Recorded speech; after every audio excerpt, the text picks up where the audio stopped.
ਆਦਿ ਸੱਚ ਜੁਗਾਦ ਸੱਚ ਹੈ ਭੀ ਸੱਚ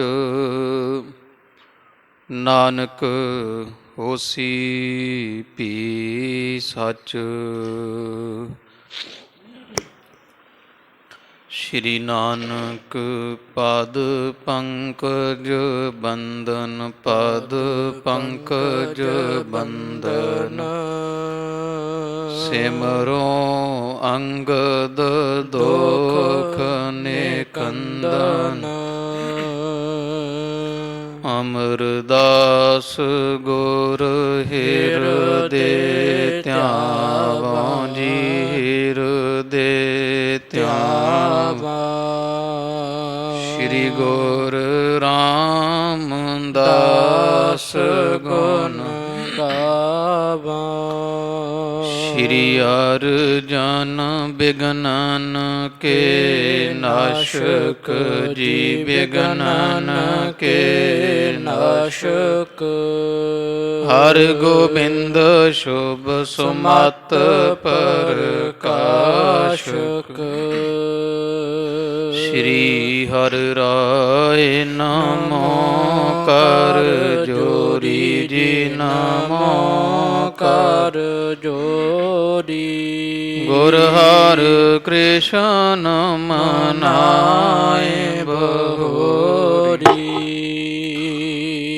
ਤੇਗ ਬਹਾਦਰ ਪਰਮ ਕਿਰਪਾਲਾ ਜੀ ਪਰਮ ਕਿਰਪਾਲਾ। ਸ਼੍ਰੀ ਗੁਰ ਗੋਬਿੰਦ ਸਿੰਘ ਵਿਸਾਲਾ। ਤਰੋਂ ਤਰ ਪਰ ਪੁੰਨ ਪੁੰਨ ਸੀਸਾ ਜੀ ਪੁੰਨ ਪੁੰਨ ਸੀਸਾ। ਬੰਦੋਂ ਬਾਰ ਬਾਰ ਜਗਦੀਸ਼ਾ। ਜਿਸ ਮਹਿ ਅੰਮ੍ਰਿਤ ਗਿਆਨ ਹੈ ਮਾਣਿਕ ਭਗਤ ਵਿਰਾਗ।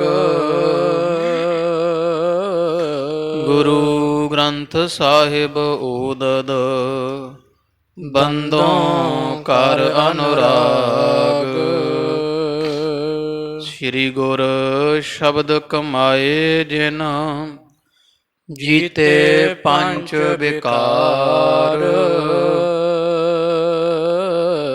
ਤਿਨ ਸੰਤਨ ਕੋ ਬੰਦਨਾ ਸਿਰ ਚਰਨਨ ਪਰ ਧਾਰ। ਤਿਨ ਸੰਤਨ ਕੋ ਬੰਦਨਾ ਸਿਰ ਚਰਨਨ ਪਰ ਧਾਰ। ਸਤਿਨਾਮ ਵਾਹਿਗੁਰੂ ਸਾਹਿਬ ਜੀਓ। ਦੋਹਰਾ ਸੂਦ ਸੂਰ ਕਲਿਆਣ ਇੱਕ ਆਇਓ ਸਤਿਗੁਰ ਤੀਰ। ਪਗ ਪੰਕਜ ਪਰਨਮੋ ਕਰ ਕਹੀ ਅਰਜ ਉਰ ਤੀਰ। ਸੂਦ ਸੂਰ ਕਲਿਆਣ ਇੱਕ ਆਇਓ ਸਤਿਗੁਰ ਤੀਰ। ਪਗ ਪੰਕਜ ਪਰਨਮੋ ਕਰ ਕਹੀ ਅਰਜ ਉਰ ਤੀਰ। ਵਾਹਿਗੁਰੂ ਜੀ ਕਾ ਖਾਲਸਾ ਵਾਹਿਗੁਰੂ ਜੀ ਕੀ ਫਤਿਹ। ਹਾਜ਼ਰਾ ਹਜ਼ੂਰ ਜਾਰਾ ਜਹੂਰ ਦੀਨਾ ਬੰਧੂ ਰਾਜਾਨ ਰਾਜਪਾਨ ਆਨ ਪਾਨ। ਦੇਵਾਨ ਦੇਵ ਉਪਮਾ ਮਹਾਨ। ਨਿਹਚਲ ਚੌਰ ਛਤਰ ਤਖਤ ਦੇ ਮਾਲਕ। ਧੰਨ ਧੰਨ ਸਾਹਿਬ ਆਦਿ ਸ਼੍ਰੀ ਗੁਰੂ ਗ੍ਰੰਥ ਸਾਹਿਬ ਜੀ ਸੱਚੇ ਪਾਤਸ਼ਾਹ ਸਤਿਗੁਰਾਂ ਦੇ ਸੰਧਿਆ ਸਮੇਂ ਦੇ ਸਜ ਰਹੇ ਦੀਵਾਨ ਅੰਦਰ ਖੁੱਲੇ ਦਰਸ਼ਨ ਦਿਦਾਰ ਕਰ ਰਹੀ ਗੁਰੂ ਰੂਪ। ਗੁਰੂ ਖਾਲਸਾ ਸਾਧ ਸੰਗਤ ਜੀ, ਗਰੀਬ ਨਵਾਜ ਦੀ ਮਹਾਨ ਕਿਰਪਾ ਮਿਹਰਾਮਤ ਸਦਕਾ ਇਹ ਮਨੁੱਖਾ ਜਾਮਾ ਪ੍ਰਾਪਤ ਹੋਇਆ। ਘੋਰ ਕਲਯੁਗ ਦੇ ਸਮੇਂ ਅੰਦਰ ਆਪਾਂ ਨੂੰ ਪਰਮੇਸ਼ਰ ਦੀ ਅਤ ਪਿਆਰੀ ਸਾਧ ਸੰਗਤ, ਸਤ ਸੰਗਤ ਦੀਆਂ ਕੜੀਆਂ ਦਾ ਆਨੰਦ ਮਾਣਨ ਦਾ ਨਿਤਾ ਪ੍ਰਤੀ ਸੁਭਾਗ ਪ੍ਰਾਪਤ ਹੁੰਦਾ ਹੈ। ਜਿਨਕੇ ਭਾਗ ਵੱਡੇ ਹੈ ਭਾਈ, ਤਿਨ ਸਾਧੂ ਸੰਗ ਮੁਖ ਜੁਰੇ। ਵੱਡ ਭਾਗੀ ਹਰ ਸੰਗਤ ਪਾਵੈ, ਦਇਆ ਦੇ ਖਜ਼ਾਨੇ ਧੰਨ ਧੰਨ ਸਾਹਿਬ ਸ਼੍ਰੀ ਗੁਰੂ ਅਰਜਨ ਦੇਵ ਸਾਹਿਬ ਜੀ ਸੱਚੇ ਪਾਤਸ਼ਾਹ। ਗਰੀਬ ਨਵਾਜ ਸਤਿਗੁਰਾਂ ਦਾ ਇਤਿਹਾਸ ਲੜੀਵਾਰ ਰੂਪ ਅੰਦਰ ਆਪ ਜੀ ਸ਼੍ਰਵਣ ਕਰ ਰਹੇ ਹੋ। ਜਥਾ ਪ੍ਰਸੰਗ ਕੱਲ ਦੇ ਦੀ ਬਾਣ ਵਿੱਚ ਆਪਾਂ ਸ਼੍ਰਵਣ ਕੀਤਾ ਹੈ। ਬੇਅੰਤ ਸਿੱਖ ਸੰਗਤਾਂ ਕਲਿਆਣ ਲੋਚਦੇ ਹੋਏ ਗੁਰਮੁਖ ਪਿਆਰੇ ਹਜ਼ੂਰ ਦੇ ਪਾਵਨ ਪਵਿੱਤਰ ਚਰਨਾਂ ਦੇ ਹਾਜ਼ਰੇ ਭਰਦੇ ਹੈ। ਬੇਅੰਤ ਸੰਗਤਾਂ ਨੂੰ ਪਾਤਸ਼ਾਹ ਜੀ ਕਲਿਆਣ ਮਈ ਉਪਦੇਸ਼ ਬਖਸ਼ਦੇ ਹੈ। ਰਾਮਾ ਝੰਜੀ ਨਾਮ ਦਾ ਇੱਕ ਸਿੱਖ, ਇੱਕ ਕੋਈ ਸੋਇਨੀ ਗੋਤਰ ਦਾ ਬ੍ਰਾਹਮਣ ਹੇਮੂ, ਜਿਸ ਦਾ ਨਾਮ ਭਾਈ ਜੱਟੂ ਭੰਡਾਰੀ, ਇਹ ਤਿੰਨੇ ਸ਼ਾਹਦਰੇ ਇਲਾਕੇ ਨਗਰ ਦੇ ਮਹਾਰਾਜ ਦੇ ਪਾਸ ਪਹੁੰਚੇ। ਹਜ਼ੂਰ ਦੇ ਦਰਸ਼ਨ ਦੀਦਾਰ ਕੀਤੇ। ਬੰਦਨਾ ਕਰਨ ਉਪਰੰਤ ਬੇਨਤੀ ਰੂਪ ਅਰਦਾਸ ਬੇਨਤੀ ਜਾਂ ਪ੍ਰਸ਼ਨ ਕੀਤੇ ਕਿ ਮਹਾਰਾਜ ਆਪ ਜੀ, ਗਰੀਬ ਨਵਾਜ ਜੀ, ਤੁਹਾਡੇ ਘਰ ਦੀ ਕਥਾ ਕੀਰਤਨ ਨਾਮ ਬਾਣੀ ਅਸੀਂ ਪੜ੍ਹਨ ਸੁਣਨ ਵਾਲੇ ਹਾਂ। ਤੇ ਪਾਤਸ਼ਾਹ ਜੀਓ ਆਪੇ ਦਇਆ ਕਰੋ ਮਹਾਰਾਜ ਜੀ, ਵੀ ਮਨ ਟਿਕਦਾ ਨਹੀਂ, ਬਾਣੀ ਸੁਣਦੇ ਹਾਂ, ਮਨ ਨੂੰ ਠਹਿਰਾਉਣ ਦੀ ਬਹੁਤ ਕੋਸ਼ਿਸ਼ ਕਰੀਦੀ ਪਰ ਮਨ ਟਿਕਾ ਸਹਿਤ ਨਹੀਂ ਆਉਂਦਾ। ਗਰੀਬ ਨਵਾਜ ਜੀਆਂ ਦਇਆ ਕੀਤੀ ਕਿ ਭਾਈ ਜਿਹੜਾ ਇਹ ਮਨ ਟਿਕਾ ਵਿੱਚ, ਕਿਉਂਕਿ ਮਨ ਅਨਾਦੀ ਚੰਚਲ ਹੈ, ਸੁਣ ਕੇ ਕੋ ਮੰਨ ਲਵੇ। ਗੁਰੂ ਨਾਨਕ ਪਾਤਸ਼ਾਹ ਦਾ ਉਪਦੇਸ਼ ਮੰਨ ਕੇ ਵਿਚਾਰੇ, ਨਿਧਿਆਸਣ ਕਰੇ। ਇਹ ਤਿੰਨ ਅੰਗ ਸੁਣਨਾ, ਮੰਨਣਾ, ਨਿਧਿਆਸਣ ਕਰਨਾ। ਫਿਰ ਧੀਰੇ ਧੀਰੇ ਹਿਰਦੇ ਵਿੱਚ ਪ੍ਰੇਮ ਜਾਗੇਗਾ, ਜ਼ਰੂਰ ਮਨ ਪਈ ਟਿਕਦਾ ਹੈ। ਫਿਰ ਦੱਸਿਆ ਪਾਤਸ਼ਾਹ ਜੀਆਂ ਵੀ ਸੁਣਨਾ ਵੀ ਦੋ ਪ੍ਰਕਾਰ ਦਾ ਹੈ। ਸੰਗਤ ਵਿੱਚ ਸਰੀਰ ਕਰਕੇ ਬੈਠੇ ਰਹਿਣਾ, ਪਰ ਮਨ ਗੈਰ ਹਾਜ਼ਰ ਰਵੇ, ਉਹਦਾ ਫਲ ਘਟ ਜਾਂਦਾ। ਤੇ ਜੇ ਸੁਣੇ ਕੋਈ ਮਨ ਲਾ ਕੇ ਤੇ ਸੰਗਤ ਵਿੱਚ ਹਾਜ਼ਰੀ ਭਰੀ ਹੋਈ, ਉਹਦਾ ਫਲ ਜਿਹੜਾ ਪੂਰਾ ਸੂਰਾ ਹੁੰਦਾ। ਜਿਵੇਂ ਇੱਕ ਭੂਤਾਂ ਦੀ ਅੱਗ ਹੁੰਦੀ ਜਿਹੜੀ ਕਿਸੇ ਦੇ ਕੰਮ ਕਾਰ ਨਹੀਂ ਆਉਂਦੀ, ਸੰਗਤ ਵਿੱਚ ਬਹਿ ਕੇ ਧਿਆਨ ਨਾ ਦੇਣਾ, ਕਥਾ ਕੀਰਤਨ ਬਾਣੀ ਸੁਣਨ ਵੱਲ, ਤੇ ਉਹ ਜਿਵੇਂ ਅੱਗ ਤਾਂ ਹੈ ਵੀ ਤੇ ਪਰ ਕਾਰਜ ਕੋਈ ਨਾ ਸਵਾਰੇ, ਇਸ ਤਰ੍ਹਾਂ। ਤੇ ਜਿਹੜਾ ਕੋਈ ਧਿਆਨ ਦੇ ਕੇ ਸੁਣਨਾ, ਇਹ ਚੁੱਲ੍ਹੇ ਦੀ ਅੱਗ ਵਰਗੀ ਹੈ, ਵੀ ਸਾਰੇ ਕਾਰਜ ਜਿਵੇਂ ਚੁੱਲ੍ਹੇ ਦੀ ਅੱਗ ਆਪਣੇ ਸਿੱਧ ਕਰ ਦਿੰਦੀ ਹੈ, ਖਾਣਾ ਪਕਾਉਣਾ, ਸੇਕ ਦੇਣਾ, ਇਸ ਤਰ੍ਹਾਂ। ਪਰ ਮਹਾਰਾਜ ਕਹਿੰਦੇ ਚੁੱਲ੍ਹੇ ਦੀ ਅੱਗ ਭਾਈ ਪਾਣੀ ਭਾਵੇਂ ਬੁਝ ਵੀ ਜਾਂਦੀ ਹੈ। ਸੰਗਤ ਵਿੱਚ ਬਹਿ ਕੇ ਧਿਆਨ ਦੇਈ ਜਾਣਾ, ਪਰ ਜਦੋਂ ਘਰ ਦੇ ਕੰਮਾਂ ਕਾਰਾਂ ਵਿੱਚ ਪੈ ਜਾਣਾ, ਫਿਰ ਪਰਮੇਸ਼ਰ ਫਿਰ ਭੁੱਲ ਜਾਂਦਾ, ਜਿਵੇਂ ਚੁੱਲ੍ਹੇ ਦੀ ਅੱਗ 'ਤੇ ਪਾਣੀ ਪੈ ਜਾਂਦਾ। ਫਿਰ ਮਹਾਰਾਜ ਕਹਿੰਦੇ ਜਿਹੜਾ ਸੁਣ ਕੇ ਮੰਨਣਾ ਹੈ, ਸੁਣ ਕੇ ਜਿਹੜਾ ਮੰਨਣਾ ਹੈ, ਇਹ ਭਾਈ ਬਿਜਲੀ ਲਿਸ਼ਕਦੀ ਬੱਦਲਾਂ ਦੀ, ਉਹਦੇ ਵਰਗਾ ਹੈ।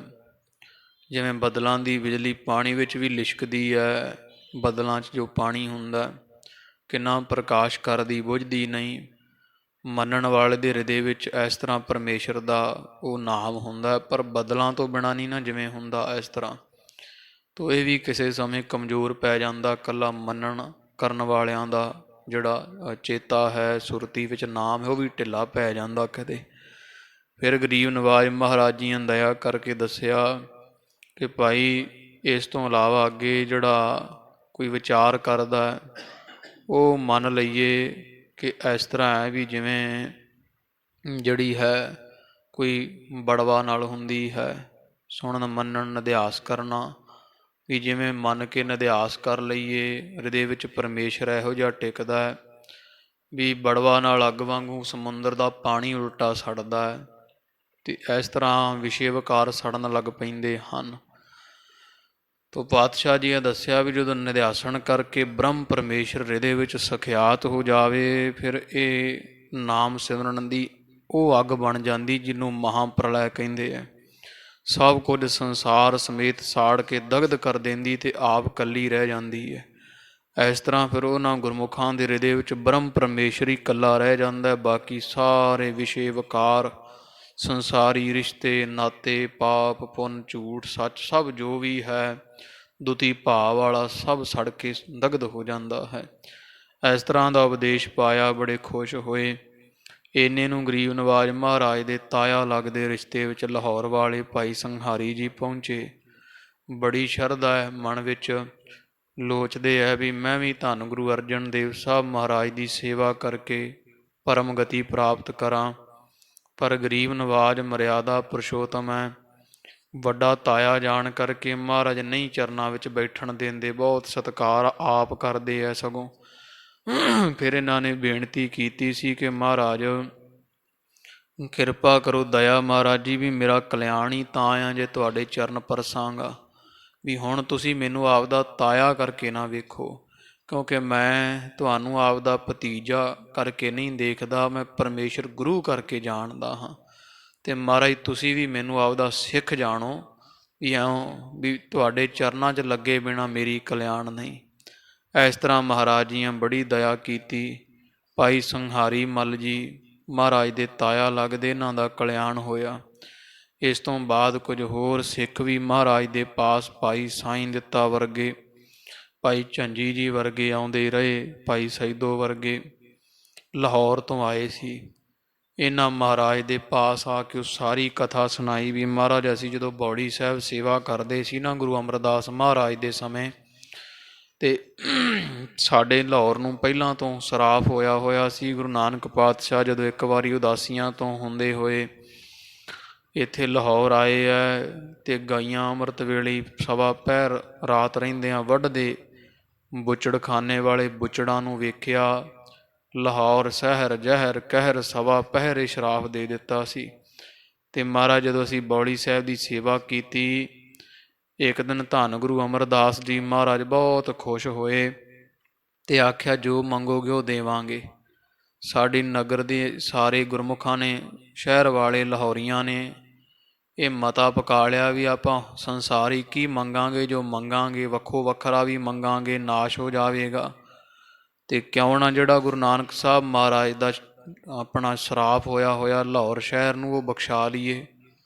ਅਤੇ ਫਿਰ ਅਸੀਂ ਪਾਤਸ਼ਾਹ ਬੇਨਤੀ ਕੀਤੀ ਸੀ ਗੁਰੂ ਅਮਰਦਾਸ ਮਹਾਰਾਜ ਦੇ ਚਰਨਾਂ 'ਚ ਵੀ ਦਾਤਾ ਗੁਰੂ ਨਾਨਕ ਪਾਤਸ਼ਾਹ ਮਹਾਰਾਜ ਨੇ ਜਿਵੇਂ ਲਾਹੌਰ ਸ਼ਹਿਰ ਨੂੰ ਸ਼ਰਾਪ ਦਿੱਤਾ, ਆਪ ਜੀ ਕਿਰਪਾ ਕਰਕੇ ਉਹ ਸ਼ਰਾਪ ਦਾ ਬਚਨ ਟਾਲ ਦਿਓ। ਧੰਨ ਗੁਰੂ ਅਮਰਦਾਸ ਮਹਾਰਾਜ ਜੀ ਆਖਿਆ ਉਹ ਵੱਡੇ ਸਤਿਗੁਰੂ ਹੈ, ਗੁਰੂਦੇਵ ਦਾ ਬਚਨ ਨਹੀਂ ਟਾਲ ਸਕਦੇ, ਪਰ ਪੰਜਵੇਂ ਜਾਮੇ ਵਿੱਚ ਅਸੀਂ ਇੱਥੇ ਲਾਗੇ ਲਾਹੌਰ ਦੇ ਇੱਕ ਅੰਮ੍ਰਿਤਸਰ ਨਾਮ ਦਾ ਸੁੰਦਰ ਨਗਰ ਵਸਾਵਾਂਗੇ, ਅਤੇ ਉਹਦੇ ਨਾਲ ਤੁਹਾਨੂੰ ਬੜਾ ਸੁੱਖ ਸ਼ਾਂਤੀ, ਤੁਹਾਡੇ ਲਾਹੌਰ ਵਾਲਿਆਂ ਦੇ ਸਭ ਕਲੇਸ਼ ਮੁੱਕ ਜਾਣਗੇ, ਝਗੜੇ ਜਿਹੜਾ ਹੁਣ ਸਾਰਾ ਦਿਨ ਕਤਲੋ ਗਾਰਤ ਹੁੰਦੀ ਉਹ ਮੁੱਕ ਜਾਵੇਗੀ।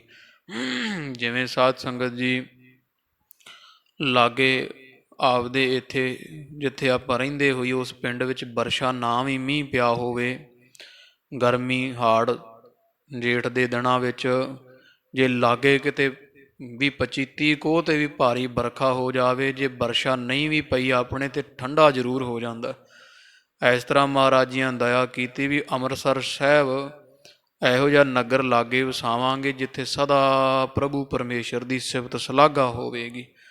ਅਤੇ ਜਿਵੇਂ ਪਾਸੇ ਲਾਗੇ ਦੂਰ ਕਿਤੇ ਬਾਰਿਸ਼ ਪੈ ਜਾਵੇ, ਪਹਾੜਾਂ 'ਚ ਵੀ ਪਵੇ ਅਤੇ ਲਾਗੇ ਸਭ ਠੰਡ ਪੈ ਜਾਂਦੀ ਹੈ। ਅੰਮ੍ਰਿਤਸਰ ਸਾਹਿਬ ਦੇ ਵਿੱਚ ਪਰਮੇਸ਼ਰ ਦਾ ਜਪਿਆ ਜਾਂਦਾ ਨਾਮ, ਉਚਾਰਿਆ ਜਾਂਦਾ ਵਾਹਿਗੁਰੂ ਮੰਤਰ, ਤੇ ਉਸ ਪਰਮੇਸ਼ਰ ਦੇ ਯਾਦ ਵਿੱਚ ਸਦਾ ਰਸ ਪਿੰਨਾ ਕੀਰਤਨ ਇਹੋ ਜਿਹੇ ਠੰਡੀ ਹਵਾ ਦੇ ਬੁੱਲੇ ਤੁਹਾਡੇ ਵੱਲ ਛੱਡਣਗੇ ਕਿ ਲਾਹੌਰੀਆਂ ਦੇ ਸਾਰੇ ਦੁੱਖ ਕਲੇਸ਼ ਦੂਰ ਹੋ ਜਾਣਗੇ। ਤਾਂ ਉਹ ਫਿਰ ਪੰਜਵੇਂ ਜਾਮੇ 'ਚ ਮਹਾਰਾਜ ਆਪ ਜੀਆਂ ਦਇਆ ਕਰਕੇ ਹੁਣ ਅੰਮ੍ਰਿਤਸਰ ਸਾਹਿਬ ਸ਼ਹਿਰ ਵਸਾਇਆ, ਅਸੀਂ ਤੁਹਾਡੇ ਦਰਸ਼ਨ ਕਰਨ ਆਏ ਹਾਂ। ਤੋ ਇਹ ਪਾਵਨ ਪਵਿੱਤਰ ਪ੍ਰਸੰਗ ਆਪਾਂ ਜਿਵੇਂ ਕੱਲ੍ਹ ਸੁਣਿਆ, ਮਹਾਰਾਜ ਨੇ ਬੜੀ ਖੁਸ਼ੀ ਕੀਤੀ ਇਹਨਾਂ ਦੇ ਆਇਆਂ 'ਤੇ, ਬੜੀਆਂ ਬਰਕਤਾਂ ਦੇ ਨਾਲ ਨਿਵਾਜਣਾ ਕੀਤਾ। ਅੱਗੇ ਜਿਵੇਂ ਕੁਝ ਹੋਰ ਭਾਈ ਕਲਿਆਣਾ ਜੀ ਵਰਗੇ ਸੂਰਮੇ ਸਿੱਖ ਮਹਾਰਾਜ ਦੇ ਪਾਸ ਉਪਦੇਸ਼ ਲੈਣ ਪਹੁੰਚ ਰਹੇ ਹੈ। ਚਿੱਤ ਬਿਰਤੀ ਇਕਾਗਰ ਕਰ ਸ਼ਰਵਣ ਕਰੀਏ ਜੀ। ਪਾਤਸ਼ਾਹ ਗਰੀਬ ਨਵਾਜ ਨੂੰ ਹਿਰਦੇ ਵਸਾਓ, ਰਸਨਾ ਕਰੋ ਪਵਿੱਤਰ, ਆਖਣਾ ਜੀ ਸਤਨਾਮ। ਸ਼੍ਰੀ ਵਾਹਿਗੁਰੂ ਸਾਹਿਬ ਜੀ। ਸਤਨਾਮ। ਸ਼੍ਰੀ ਵਾਹਿਗੁਰੂ ਸਾਹਿਬ ਜੀ। ਸਤਨਾਮ। ਵਾਹਿਗੁਰੂ ਸਾਹਿਬ ਜੀਓ। ਦੋਹਰਾ ਸੂਦ ਸੂਰ ਕਲਿਆਣ ਇੱਕ। ਤੋ ਭਾਈ ਕਲਿਆਣਾ ਸੂਦ ਇਹਦੀ ਜਾਤ ਸੀ ਤੇ ਬੜਾ ਭਾਰੀ ਸੂਰਮਾ ਹੈ ਸੀ। ਆਇਓ ਸਤਿਗੁਰ ਤੀਰ। ਧੰਨ ਗੁਰੂ ਅਰਜਨ ਦੇਵ ਜੀ ਸਾਹਿਬ ਮਹਾਰਾਜ ਜੀਆਂ ਦੇ ਪਾਸ ਇੱਕ ਕਲਿਆਣਾ ਸੂਦ ਨਾਮ ਦਾ ਸਿੱਖ ਪਹੁੰਚਿਆ ਹੈ। ਭਗ ਪੰਕਜ ਪਰਨਮੋ ਕਰ। ਗਰੀਬ ਨਵਾਜ ਦੇ ਪਵਿੱਤਰ ਚਰਨ ਕਮਲਾਂ ਤੇ ਮੱਥਾ ਟੇਕ ਕਰ। ਅਰਜ ਕਹੀ ਅਰਜ ਔਰ ਧੀਰ। ਹਿਰਦੇ ਵਿੱਚ ਧੀਰਜ ਧਾਰੀ ਇਸ ਸਿੱਖ ਭਾਈ ਕਲਿਆਣਾ ਸੂਦ ਨੇ ਮਹਾਰਾਜ ਦੇ ਚਰਨਾਂ ਵਿੱਚ ਅਰਜ਼ੀ ਕੀਤੀ ਹੈ। ਚੌਪਈ ਸੁਣਹਾ ਗੁਰੂ ਜੀ ਮਹਿਰਣ ਖੇਤ। ਆਖਿਆ, ਹੇ ਧੰਨ ਗੁਰੂ ਅਰਜਨ ਦੇ ਪਾਤਸ਼ਾਹ, ਬੇਨਤੀ ਸੁਣੋ। ਮਹਾਰਾਜ, ਮੈਂ ਜੰਗ ਦੇ ਮੈਦਾਨ ਦਾ ਸੂਰਮਾ ਹਾਂ। ਜੇ ਭੈ ਰਹਾ ਰਿਪ ਹੱਥ ਬੇਹੇਤ। ਤੇ ਜੰਗ ਯੁੱਧ ਲੜਦਾ ਹੋਇਆ ਮੈਂ ਡਰਦਾ ਨਹੀਂ, ਭੈ ਤੋਂ ਰਹਿਤ ਹੋ ਕਰਕੇ ਦੁਸ਼ਮਣ ਦੀ ਫੌਜ ਵਿੱਚ ਧੁੱਸ ਦੇ ਕੇ ਵੜ ਜਾਂਦਾ ਹਾਂ। ਦੋਨਾਂ ਦਲ ਮੁਕਾਬਲੇ ਧਰੇ। ਕਿਉਂਕਿ ਜਦੋਂ ਕਿਤੇ ਦੋਵਾਂ ਦਲਾਂ ਦਾ ਮੁਕਾਬਲਾ ਹੁੰਦਾ, ਸ਼ਸਤਰ ਚੱਲਦੇ ਹਨ। ਜਬ ਹੂੰ ਸ਼ਸਤਰਨ ਚੱਲਣ ਲੱਗ ਪਰੇ। ਜਦੋਂ ਆਪਸ ਵਿੱਚ ਭਿੜਦੇ ਆ ਨਾ, ਭੀੜ ਪੈਂਦਾ ਦੋ ਦਲਾਂ ਦਾ, ਇੱਕ ਸਾਡੇ ਦਲ ਦਾ, ਦੂਜਾ ਦੁਸ਼ਮਣ ਦਾ।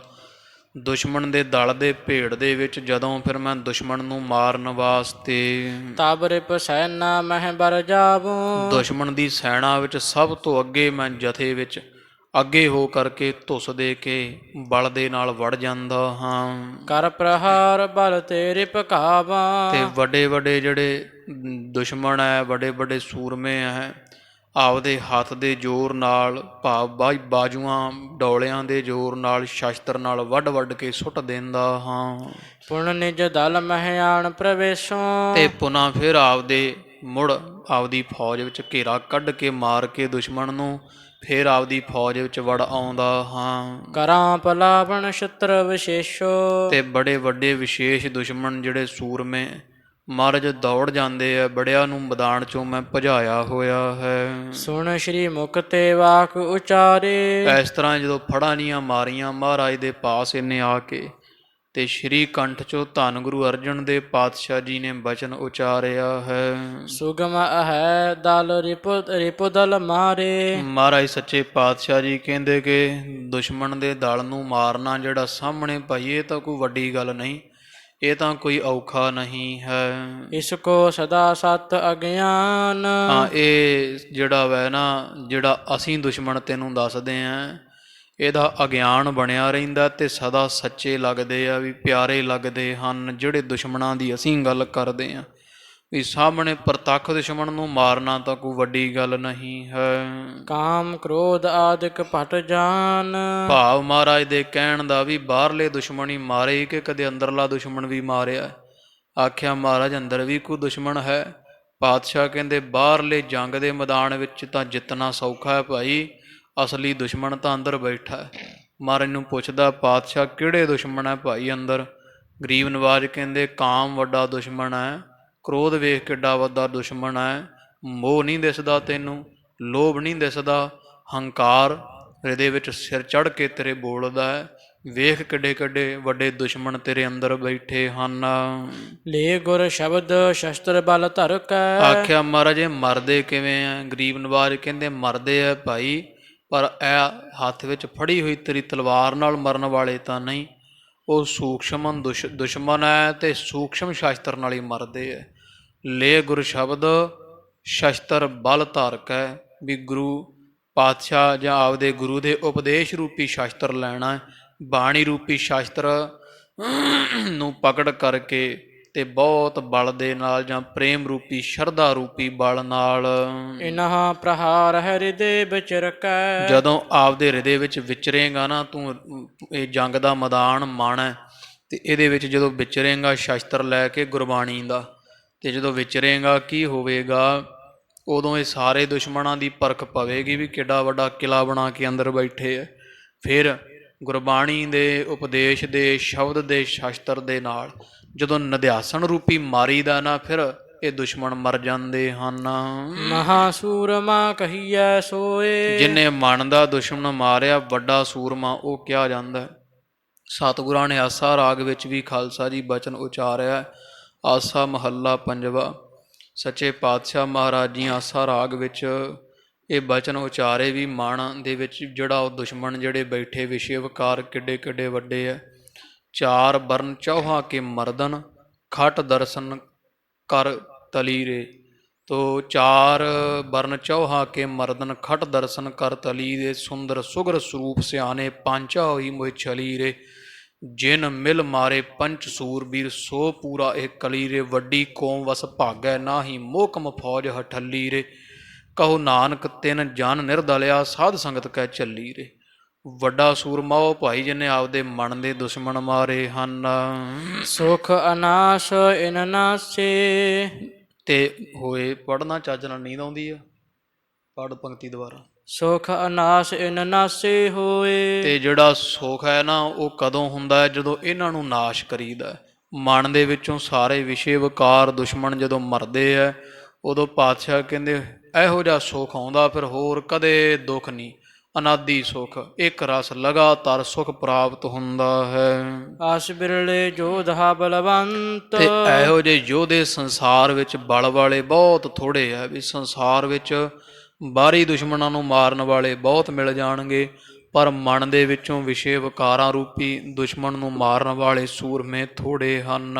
ਮਨ ਰਿਪਕੋ ਕਰ ਜਤਨ ਰਗਹੰਤ। ਹਾਂ, ਉਹ ਵਿਰਲੇ ਆ ਜਿਨ੍ਹਾਂ ਨੇ ਮਨ ਰੂਪੀ ਦੁਸ਼ਮਣ ਨੂੰ ਜਿਹੜਾ ਜਿੱਤਿਆ ਹੋਇਆ ਹੈ। ਇਸ ਪਰ ਏਕ ਸਲੋਕ ਬਨਾਇਓ। ਯਤਨ ਕਰਕੇ ਮਨ ਨੂੰ ਦੁਸ਼ਮਣ ਨੂੰ ਕੈਦ ਕੀਤਾ ਜਿਨ੍ਹਾਂ ਨੇ। ਇਹ ਕਹਿ ਕੇ ਤੇ ਇੱਕ ਸ਼ਲੋਕ ਮਹਾਰਾਜ ਜੀਆਂ ਨੂੰ ਸਮੱਤ ਬਖਸ਼ਣ ਵਾਸਤੇ ਉਚਾਰਿਆ ਹੈ। ਸ਼੍ਰੀ ਮੁਖ ਤੇ ਤਬ ਭਾਖ ਸੁਨਾਇਓ। ਗਰੀਬ ਨਵਾਜ ਜੀ ਉਹ ਸ਼ਲੋਕ ਆਪਦੇ ਸ਼੍ਰੀ ਕੰਠ ਤੋਂ ਇਹ ਜਿਹੜਾ ਭਾਈ ਕਲਿਆਣੇ ਸੂਦ ਨੂੰ ਸੁਣਾਉਣਾ ਕੀਤਾ ਵੀ ਇਹਨੂੰ ਸਮੱਤ ਪੈ ਜਾਵੇਗੀ। ਸ਼੍ਰੀ ਮੁਖ ਵਾਕ ਸੈਨਾ ਸਾਧ ਸਮੂਹ ਸੂਰ ਅਜਿਤੰ। ਪਾਤਸ਼ਾਹ ਕਹਿੰਦੇ ਭਾਈ ਸੈਨਾ, ਉਹ ਪੁੱਛਿਆ ਮਹਾਰਾਜ ਜਦੋਂ ਕਹਿੰਦੇ ਨਾ ਵੀ ਵਿਰਲੇ ਆ ਸੰਸਾਰ ਤੇ ਪਾਤਸ਼ਾਹ ਕਹਿੰਦੇ ਵੀ ਜਿਹੜੇ ਮਨ ਨੂੰ ਜਿੱਤਣ ਵਾਲੇ, ਕਹਿੰਦੇ ਮਹਾਰਾਜ ਉਹਨਾਂ ਦੀ ਨਿਸ਼ਾਨੀ ਕੀ ਜਿੰਨਾ ਮਨ ਜਿੱਤਿਆ? ਉਹ ਕਿਹੋ ਜਿਹੇ? ਮਹਾਰਾਜ ਕਹਿੰਦੇ ਭਾਈ ਉਹ ਸਾਧੂ ਹੈ ਸੂਰਮੇ। ਕਹਿੰਦੇ ਮਹਾਰਾਜ ਸਾਧ ਸੂਰਮੇ ਕਿਵੇਂ ਆ? ਪਾਤਸ਼ਾਹ ਕਹਿੰਦੇ ਸੈਨਾ ਸਾਧ, ਸਾਧੂਆਂ ਦੀ ਜਿਹੜੀ ਸੈਨਾ ਨਾ ਉਹ ਸਮੂਹ ਸੂਰ ਅਜਿਤੰ। ਉਹ ਅਜਿੱਤ ਨਾ ਜਿੱਤੇ ਜਾਣ ਵਾਲੇ ਸੂਰਮੇ, ਸਾਰੇ ਵਿਸ਼ੇ ਵਿਕਾਰ ਮਨ ਦੇ ਵਿੱਚ ਰਹਿਣ ਵਾਲੇ, ਉਹਨਾਂ ਸਾਰਿਆਂ ਨੂੰ ਜਿੱਤਣ ਵਾਲੇ ਸੂਰਮਿਆਂ ਦੀ ਸੈਨਾ ਸਾਧੂਆਂ ਦਾ ਜਥਾ ਹੈ। ਸੰਨਾਹੰ ਤਨ ਨਿਮਰਤਾ। ਤੇ ਇਸੇ ਤਰ੍ਹਾਂ ਜਿਹੜਾ ਹੈ ਉਹ ਫਿਰ ਕਹਿੰਦਾ ਮਹਾਰਾਜ ਵੀ ਸੂਰਮਿਆਂ ਦੇ ਸੰਜੋ ਉਹਨਾਂ ਨੇ ਪਾਈ ਹੈ। ਮਹਾਰਾਜ ਕਹਿੰਦੇ ਪਾਈ ਸਾਧੂਆਂ ਨੇ ਸੰਜੋ। ਕਿਹੜੀ ਸੰਜੋ ਪਾਈ ਹੈ? ਪਾਤਸ਼ਾਹ ਜੀ ਕਹਿੰਦੇ ਤਨ ਦੀ ਜਿਹੜੀ ਨਿਮਰਤਾ, ਇਹ ਜਿਹੜੀ ਨਿਮਰਤਾ ਧਾਰੀ ਹੋਈ ਹੈ ਉਹ ਸਾਧੂ ਸੂਰਮਿਆਂ ਨੇ ਸੰਜੋ ਪਹਿਨਣਾ ਕੀਤੀ ਹੈ। ਆਵਦ ਹੈ ਗੁਣ ਗੋਬਿੰਦ ਰਮਣ। ਆਖਿਆ ਮਹਾਰਾਜ ਸ਼ਾਸਤਰ ਕਿਹੜਾ ਉਹਨਾਂ ਦੇ ਪਾਸ? ਗਰੀਬ ਨਵਾਜ ਕਹਿੰਦੇ ਆਵਦ ਹੈ, ਸ਼ਾਸਤਰ ਹੈ ਭਾਈ ਗੁਣ ਗੋਬਿੰਦ ਰਮਣ। ਪਰਮੇਸ਼ਰ ਦੇ ਗੁਣਾਂ ਨੂੰ ਜਿਹੜਾ ਵਾਰ ਵਾਰ ਵਾਹਿਗੁਰੂ ਵਾਹਿਗੁਰੂ ਵਾਹਿਗੁਰੂ ਉਚਾਰਦੇ ਹੈ, ਇਹ ਸਾਧੂਆਂ ਦੇ ਪਾਸ ਸ਼ਸਤਰ ਹੈ। ਓਟ ਗੁਰ ਸ਼ਬਦ ਕਰ ਚਰਮਣ ਹੈ। ਤੇ ਫਿਰ ਇਹਨੇ ਆਖਿਆ ਮਾਰੇ ਢਾਲ ਵੀ ਮੈਂ ਤਾਂ ਰੱਖਦਾ ਜੰਗ ਦੇ ਮੈਦਾਨ ਵਿੱਚ ਦੁਸ਼ਮਣ ਦੇ ਵਾਰ ਤੋਂ। ਉਹਨਾਂ ਦੇ ਪਾਸ ਸਾਧੂਆਂ ਕੋਲ ਢਾਲ ਕਿਹੜੀ ਹੈ? ਤੋ ਗਰੀਬ ਨਵਾਜ ਕਹਿੰਦੇ ਆ ਓਟ ਗੁਰ ਸ਼ਬਦ। ਗੁਰੂ ਦਾ ਜਿਹੜਾ ਸ਼ਬਦ ਹੈ ਨਾ ਗੁਰਬਾਣੀ, ਇਹ ਆਸਰੇ, ਓਟ ਕਹੀਏ ਆਸਰੇ ਵਾਸਤੇ ਨਾ ਚਰਮਣ ਹੈ। ਇਹ ਢਾਲ ਪਕੜਨਾ ਕੀਤੀ ਹੱਥ ਵਿੱਚ ਸਾਧੂਆਂ ਨੇ। ਆਰੂੜ ਤੇ ਅਸ਼ਵ ਰਥ ਨਗ ਹੈ। ਆਖਿਆ ਮਹਾਰਾਜ ਫਿਰ ਸੈਨਾ ਰਾਜਿਆਂ ਮਹਾਰਾਜਿਆਂ ਦੀ ਹੁੰਦੀ ਹੈ, 3-3 4-4 ਪ੍ਰਕਾਰ ਦੀ। ਮਹਾਰਾਜ ਸਾਧੂਆਂ ਦੀ ਸੈਨਾ ਦੇ ਵਿੱਚ ਵੀ ਕੋਈ ਘੋੜੇ, ਰੱਥ, ਹਾਥੀ, ਪੈਦਲ ਹੈ। ਤੋ ਗਰੀਬ ਨਵਾਜ ਕਹਿੰਦੇ ਹੈ ਭਾਈ ਕਿਹੜੀ ਆ ਮਹਾਰਾਜ? ਗਰੀਬ ਸਤਿਗੁਰੂ ਪਾਤਸ਼ਾਹ ਕਹਿੰਦੇ ਭਾਈ ਹਾਥੀਆਂ ਦੀ ਫੌਜ ਉਹ ਹੈ, ਘੋੜਿਆਂ ਤੇ ਚੜ੍ਹੀ ਸਾਧੂਆਂ ਦੀ ਉਹ ਫੌਜ ਹੈ ਜਿਹੜਾ ਨਾਮ ਸੁਣਦੇ ਆ। ਮੰਨਣ ਰੂਪੀ ਹਾਥੀਆਂ ਦੀ ਫੌਜ ਹੈ ਭਾਈ, ਤੇ ਨਿਧਿਆਸਣ ਕਰਨ ਰੂਪੀ ਜਿਹੜੀ ਹੈ ਜਾਂ ਵਿਚਾਰ ਕਰਨ ਰੂਪੀ ਜਿਹੜੀ ਉਹ ਰਥਾਂ ਵਾਲੀ ਫੌਜ ਹੈ। ਇਸੇ ਤਰ੍ਹਾਂ ਬੁਝੰਤੇ ਪ੍ਰਭ ਮਾਰਗ ਹੈ। ਤੇ ਜਿਹੜੀ ਹੈ ਇਹ ਨਿਧਿਆਸਣ ਕਰਨ ਰੂਪੀ ਉਹ ਪੈਦਲ ਹੈ। ਵੀ ਸੁਣਨ ਰੂਪੀ ਘੋੜਿਆਂ ਵਾਲੀ, ਮੰਨਣ ਰੂਪੀ ਹਾਥੀਆਂ ਵਾਲੀ, ਵਿਚਾਰ ਕਰਨ ਰੂਪੀ ਇਹ ਫੌਜ ਹੈ ਰਥਾਂ ਵਾਲੀ, ਤੇ ਇਸੇ ਤਰ੍ਹਾਂ ਨਿਧਿਆਸਣ ਕਰਨ ਰੂਪੀ ਪੈਦਲ ਫੌਜ ਹੈ ਭਾਈ। ਬੁਝੰਤੇ ਪ੍ਰਭ ਮਾਰਗ ਹੈ। ਕਹਿੰਦੇ ਜਾਂਦੇ ਕਿੱਧਰ ਨੂੰ ਹੈ? ਤੋ ਪਾਤਸ਼ਾਹ ਕਹਿੰਦੇ ਜੀ ਬੁਝਦੇ ਹੈ। ਉਹ ਤੋਰਾ ਕਿਹੜਾ ਫੌਜ ਦਾ, ਹੱਲਾ ਕਿਹੜਾ? ਬੁਝੰਤੇ ਪ੍ਰਭ ਮਾਰਗ ਹੈ। ਵੀ ਜਿਹੜਾ ਪਰਮੇਸ਼ਰ ਦਾ ਪ੍ਰਾਪਤੀ ਦਾ ਰਾਹ ਹੈ ਨਾ ਉਹ ਲੱਭ ਰਹੇ ਹੈ। ਇਹ ਇਸ ਪਾਸੇ ਉਹਨਾਂ ਨੇ ਜਾਣਾ ਹੈ। ਵਿਚਰਤੇ ਨਿਰਭਯੰ ਸਤਰ ਸੈਨਾ। ਤੇ ਜਿਹੜੇ ਸ਼ਤਰੂ ਦੁਸ਼ਮਣ ਹੈ ਵਿਸ਼ੇ ਵਿਕਾਰ, ਉਹਨਾਂ ਦੀ ਸਾਰੀ ਸੈਨਾ ਵਿੱਚ ਸਾਧੂ ਪੁਰਖ ਐਨ ਨਿਰਭੈ ਹੋ ਕਰਕੇ ਵਿਚਰਦੇ ਤੁਰਦੇ ਹਨ। ਤਾਯੰਤੇ ਗੋਪਾਲ ਕੀਰਤਨ ਹੈ। ਤੇ ਹੱਲਾ ਕਰਨਾ ਕੀ? ਜਦੋਂ ਗੋਪਾਲ ਪਰਮੇਸ਼ਰ ਪ੍ਰਭੂ ਦਾ ਕੀਰਤਨ ਕਰਦੇ ਨਾ, ਉੱਚੀ ਆਵਾਜ਼ ਵਿੱਚ ਕੀਰਤਨ ਹੁੰਦਾ, ਸਾਧੂ ਮਹਾਂਪੁਰਖ ਕੋ ਗੁਰਮੁਖ ਪਿਆਰੇ ਕੀਰਤਨ ਕਰਦੇ ਹੈ। ਪਾਤਸ਼ਾਹ ਕਹਿੰਦੇ ਇਹ ਹੱਲਾ ਹੁੰਦਾ ਮਾਨੋ ਉਦੋਂ ਦੁਸ਼ਮਣ ਨੂੰ ਮਾਰਿਆ ਜਾ ਰਿਹਾ ਹੋਵੇ। ਜਿਤ ਤੇ ਵਿਸ਼ਵ ਸੰਸਾਰ ਹੈ। ਤੇ ਕਹਿੰਦੇ ਮਹਾਰਾਜ ਜਿੱਤਦੇ ਕਿਹਨੂੰ ਹੈ? ਪਾਤਸ਼ਾਹ ਕਹਿੰਦੇ ਜਿਹੜਾ ਵਿਸ਼ੇ ਦੇ ਨਾਲ ਗਲਤਾਨ ਹੋਇਆ ਸੰਸਾਰ ਹੈ ਭਾਈ, ਇਹ ਸਾਰੇ ਸੰਸਾਰ ਨੂੰ ਜਿੱਤਦੇ ਹਨ। ਨਾਨਕ ਵਸਿਅੰ ਕ੍ਰੋਧ ਪੰਚ ਤਸਕਰ ਹੈ। ਤੋ ਗਰੀਬ ਨਵਾਜ ਸਤਿਗੁਰੂ ਪਾਤਸ਼ਾਹ ਜੀ ਉਪਦੇਸ਼ ਦਿੱਤਾ। ਤੇ ਫਿਰ ਮਹਾਰਾਜ ਕਹਿੰਦੇ ਜਦੋਂ ਮਨ ਦਾ ਕਿਲਾ ਜਿੱਤ ਲੈਂਦੇ ਆ ਨਾ, ਜਾਂ ਮਨ ਦੁਸ਼ਮਣ ਨੂੰ, ਫਿਰ ਕੀ ਕਰਦੇ ਆ? ਪਾਤਸ਼ਾਹ ਕਹਿੰਦੇ ਵਸਿਅੰ ਕ੍ਰੋਧ ਪੰਚ ਤਸਕਰ ਹੈ। ਜਿਹੜੇ 5 ਤਸਕਰ ਚੋਰ ਲੱਗੇ ਹੋਏ ਨਾ, ਇਹਨਾਂ ਦੇ ਅੰਦਰ ਕਿਲੇ ਨੂੰ ਢਾਹ ਲਾ ਰਹੇ, ਕਾਮ ਕ੍ਰੋਧ ਲੋਭ ਮੋਹ ਹੰਕਾਰ, ਇਹਨਾਂ ਨੂੰ ਜਿਹੜਾ ਹੈ ਉਹ ਗੁਰਬਾਣੀ ਦੇ ਅਭਿਆਸ ਰੂਪੀ ਪਰਮੇਸ਼ਰ ਦੇ ਦ੍ਰਿੜਤਾ ਸ਼ਰਧਾ ਰੂਪੀ ਸੰਗਲ ਪਾ ਕੇ ਐਨ ਚੰਗੀ ਤਰ੍ਹਾਂ ਪਕੜ ਲੈਂਦੇ, ਕੈਦ ਕਰ ਲੈਂਦੇ ਹਨ ਸਾਧੂ ਲੋਕ।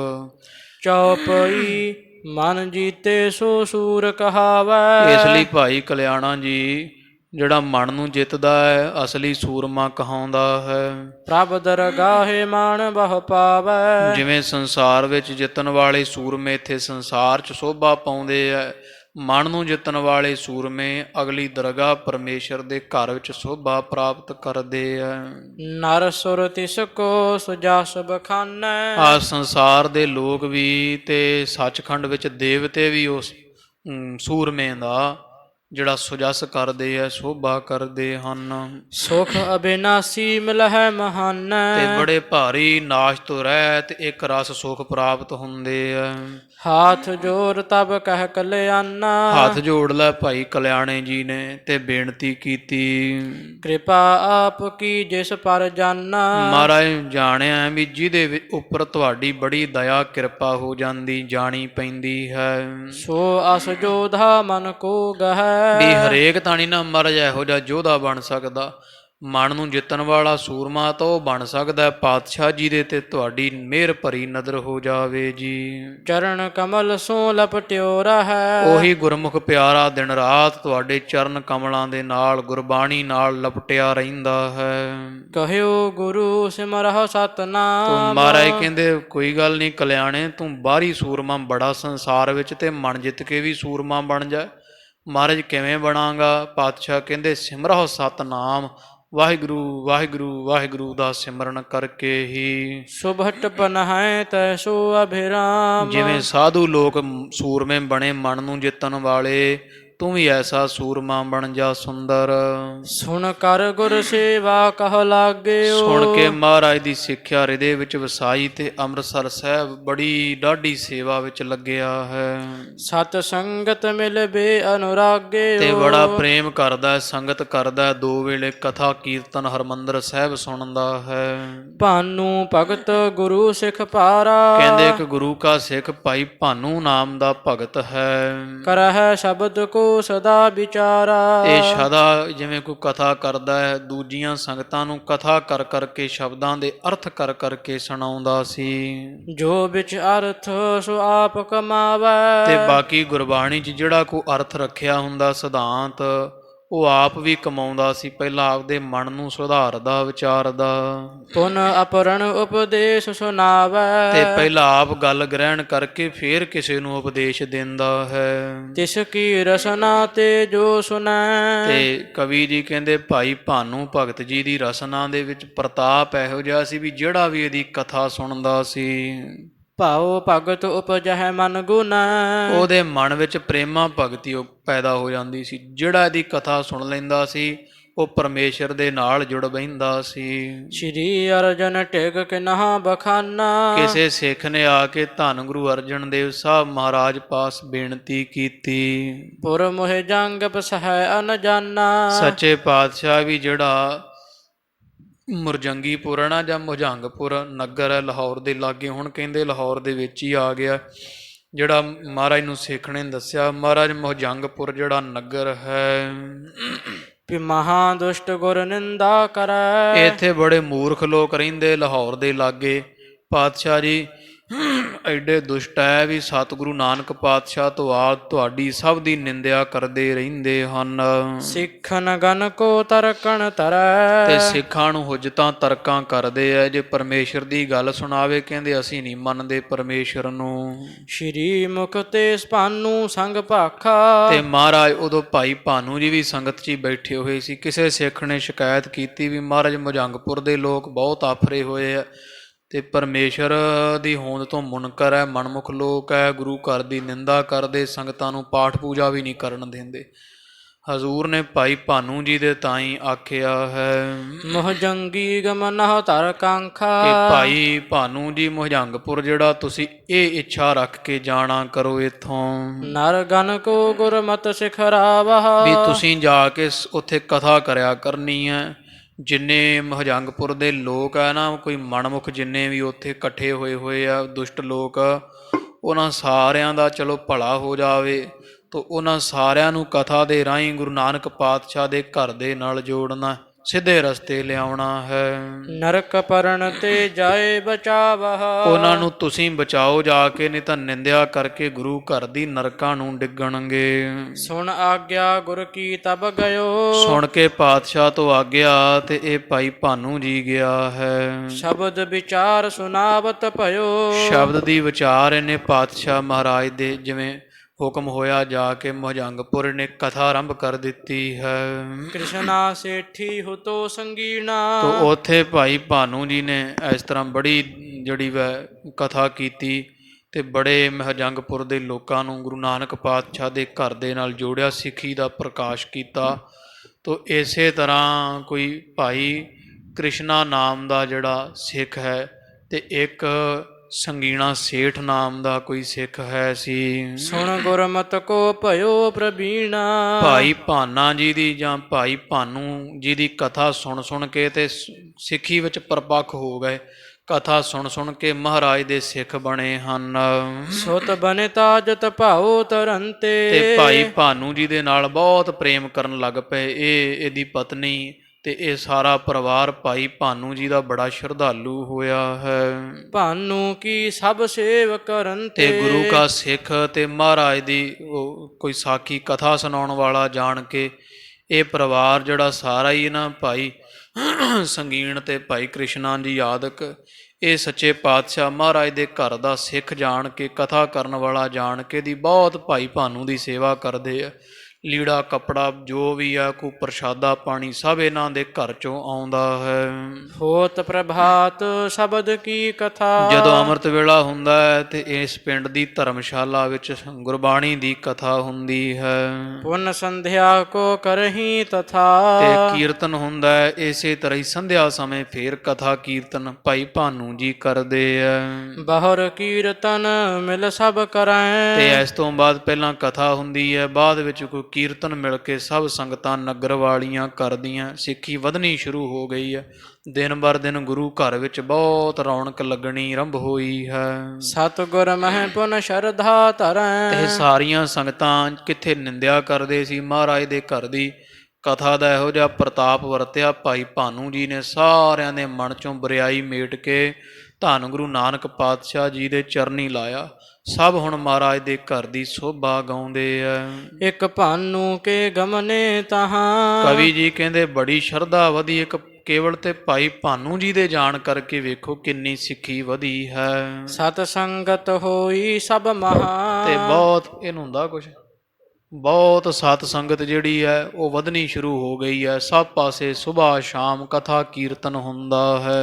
ਬਾਟ ਅਥਿਤਨ ਕਰਹਿ ਆਹਾਰਾ। ਤੇ ਪੰਜ ਜਿਹੜੇ ਵੈਸੇ ਤਰ੍ਹਾਂ ਜਿਹੜਾ ਉਹ ਸੁਬਾਹ ਸ਼ਾਮ ਜਿਵੇਂ ਕਥਾ ਕੀਰਤਨ ਹੁੰਦਾ ਹੈ ਤੇ ਨਾਲ ਹੀ ਸਾਧ ਸੰਗਤ ਜੀ ਭਾਈ ਭਾਨੂ ਜੀ ਦਾ ਵੀ ਬਹੁਤ ਸਤਿਕਾਰ ਜਿਹੜਾ ਹੈ ਉਹ ਵਧਣਾ ਸ਼ੁਰੂ ਹੋਇਆ ਹੈ। ਬਾਂਟ ਅਤੇ ਥਨ ਵੰਡ ਕਰਕੇ ਜਿੰਨੇ ਆਏ ਗਏ ਹੈ ਨਗਰ ਵਾਲੇ ਉਹਨਾਂ ਨੂੰ ਪ੍ਰਸ਼ਾਦਾ ਛਕਾਉਂਦੇ ਹੈ। ਲੰਗਰ ਚੱਲਦਾ ਦਿਨ ਰਾਤ ਹੀ। ਸਤਨਾਮ ਕੋ ਸਿਮਰਨ ਧਾਰਾ। ਸੰਗਤਾਂ ਨੇ ਇਹ ਮਹਿਰੰਗਪੁਰ ਦੀਆਂ ਨੇ ਗੁਰੂ ਨਾਨਕ ਪਾਤਸ਼ਾਹ ਵਾਹਿਗੁਰੂ ਵਾਹਿਗੁਰੂ ਵਾਹਿਗੁਰੂ ਪਾਤਸ਼ਾਹ ਦਾ ਸਿਮਰਨ ਧਰਨਾ ਕੀਤਾ।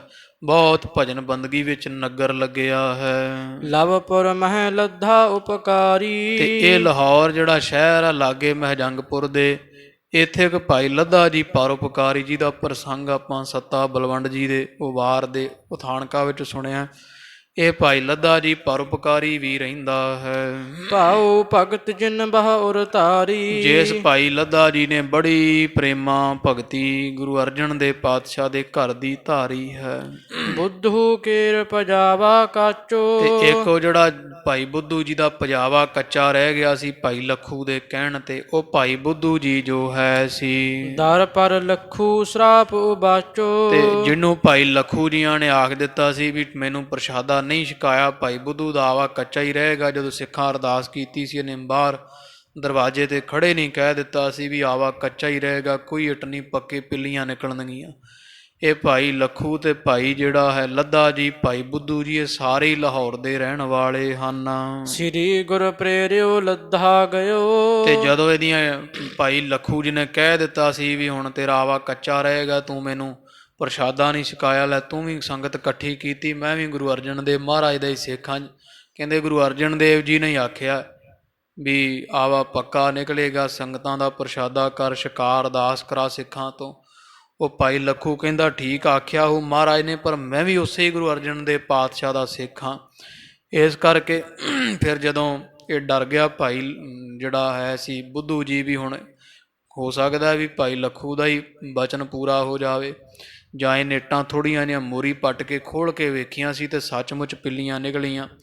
ਇਹ ਫਿਰ ਬੜਾ ਝੁਰਨ ਲੱਗਾ ਤੇ ਭਾਈ ਲੱਧਾ ਜੀ ਨੇ ਪ੍ਰੇਰ ਕੇ ਫਿਰ ਇਹਨੂੰ ਸਤਿਗੁਰਾਂ ਦੇ ਪਾਸ ਭੇਜਿਆ ਸੀ।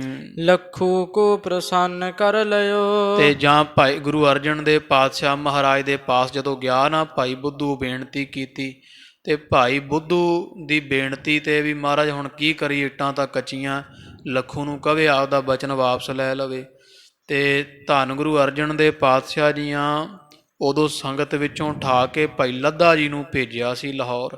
ਇਹਨੇ ਆ ਕੇ ਭਾਈ ਲੱਖੂ ਜੀ ਨੂੰ ਮਨਾਉਣਾ ਕੀਤਾ ਸੀ, ਦੱਸਿਆ ਸੀ ਵੀ ਭਾਈ ਬੁੱਧੂ ਜਿਹੜਾ ਹੈ ਉਹ ਕਰਜ਼ਾਈ ਹੋ ਜਾਵੇਗਾ, ਡੁੱਬ ਜਾਵੇਗਾ ਜੇ ਤੇਰਾ ਬਚਨ ਜਿਵੇਂ ਸਫਲ ਹੋਇਆ ਹੈ, ਇਹ ਜਾਣਨਾ ਕਰ ਤੈਂ। ਕਹਿਓ ਤਿਸੈ ਨਿਜ ਬਾਕ ਹਟਾਵੋ। ਤੇ ਖੁਸ਼ ਕੀਤਾ ਸੀ ਭਾਈ ਲੱਖੂ ਨੂੰ, ਸਮਝਾਇਆ ਵੀ ਕਹਿ ਕਵਾ ਕੇ ਭਾਈ ਜਿਹੜਾ ਵੈ ਇਹ ਲੱਦਾ ਜੀ ਇਹਨੇ ਭਾਈ ਲੱਖੂ ਤੋਂ ਬਚਨ ਮੜਵਾਇਆ ਸੀ, ਇਹਦਾ ਵਾਪਸ ਕਰਵਾਇਆ ਸੀ। ਬੁੱਧ ਹੋਰਣੀ ਆਪ ਲਖ ਪਾਵੋ। ਆਖਿਆ ਭਾਈ ਲੱਖੂ ਜੀ ਜਾਣੋ ਵੀ ਭਾਈ ਬੁੱਧੂ ਬੜਾ ਕਰਜ਼ਾ ਚੁੱਕ ਕੇ ਉਹਨੇ ਇੱਟਾਂ ਪਾਈਆਂ, ਜੇ ਕੱਚੀਆਂ ਨਿਕਲਾਈਆਂ ਤੇ ਬਰਬਾਦ ਹੋ ਜਾਵੇਗਾ।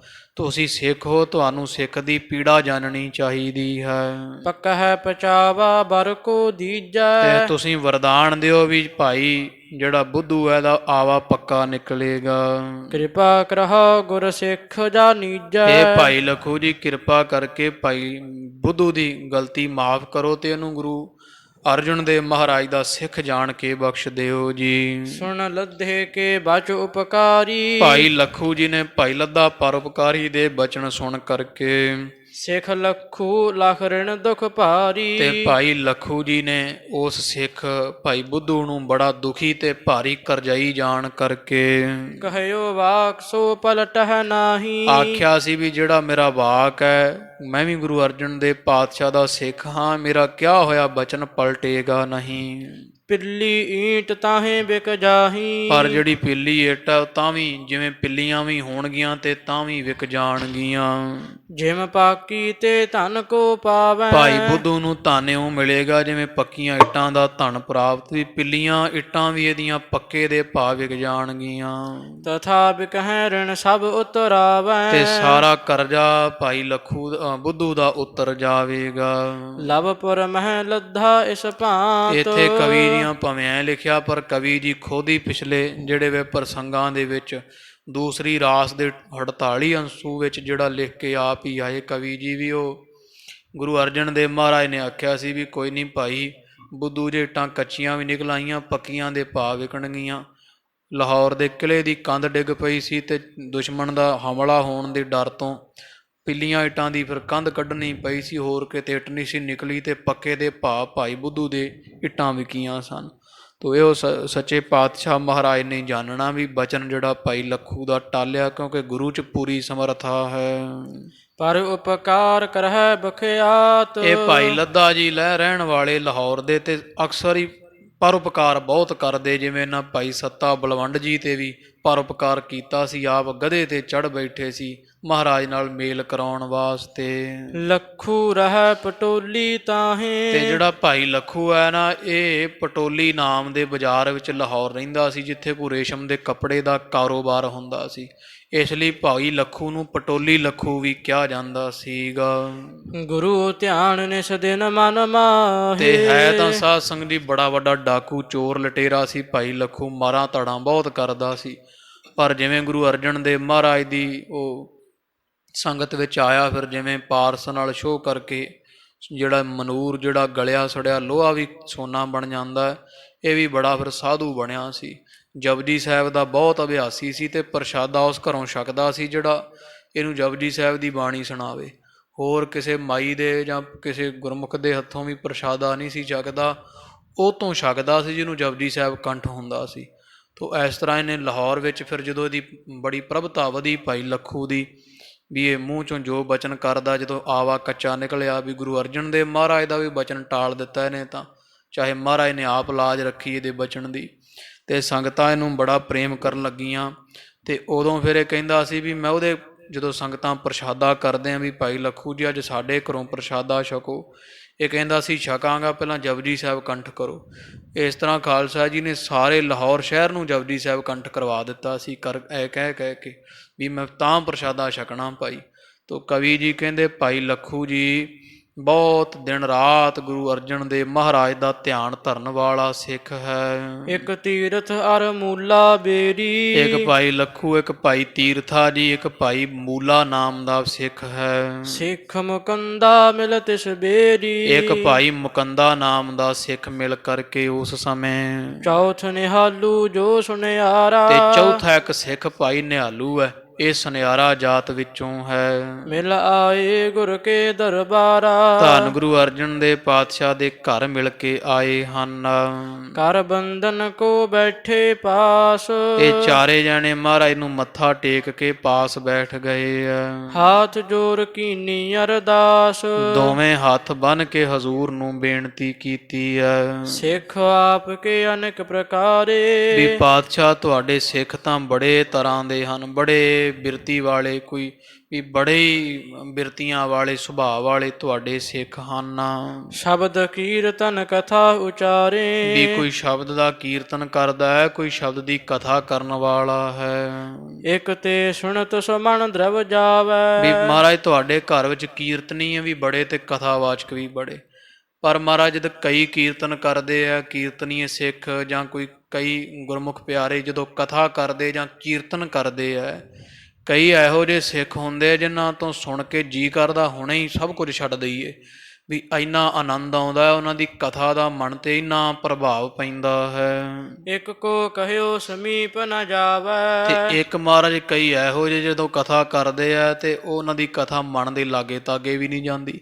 ਸੁਣੀ ਹੋਈ ਕਥਾ ਦਾ ਮਨ ਤੇ ਕੋਈ ਅਸਰ ਪ੍ਰਭਾਵ ਵੀ ਨਹੀਂ ਪੈਂਦਾ ਹੈ। ਸ਼੍ਰੀ ਮੁਖ ਤੇ ਸ਼ਬ ਜੁਗਤ ਬਖਾਨੀ। ਵੀ ਮਹਾਰਾਜ ਨੂੰ ਸਵਾਲ ਕੀਤਾ, ਮਹਾਰਾਜ ਗੁਰਬਾਣੀ ਤਾਂ ਉਹੀ ਹੈ ਪਾਤਸ਼ਾਹ ਤੁਹਾਡੀ, ਪਰ ਕਈ ਜਦੋਂ ਕਥਾ ਜਾਂ ਕੀਰਤਨ ਕਰਦੇ ਆ ਤੇ ਬੜਾ ਆਨੰਦ ਆਉਂਦਾ, ਜੀ ਕਰਦਾ ਵੀ ਜਿਵੇਂ ਆਖਿਆ ਮਹਾਰਾਜ ਨੇ ਬਾਣੀ 'ਚ ਹੁਣੇ ਹੀ ਉਹ ਸਭ ਕੁਝ ਮੰਨ ਲਈਏ।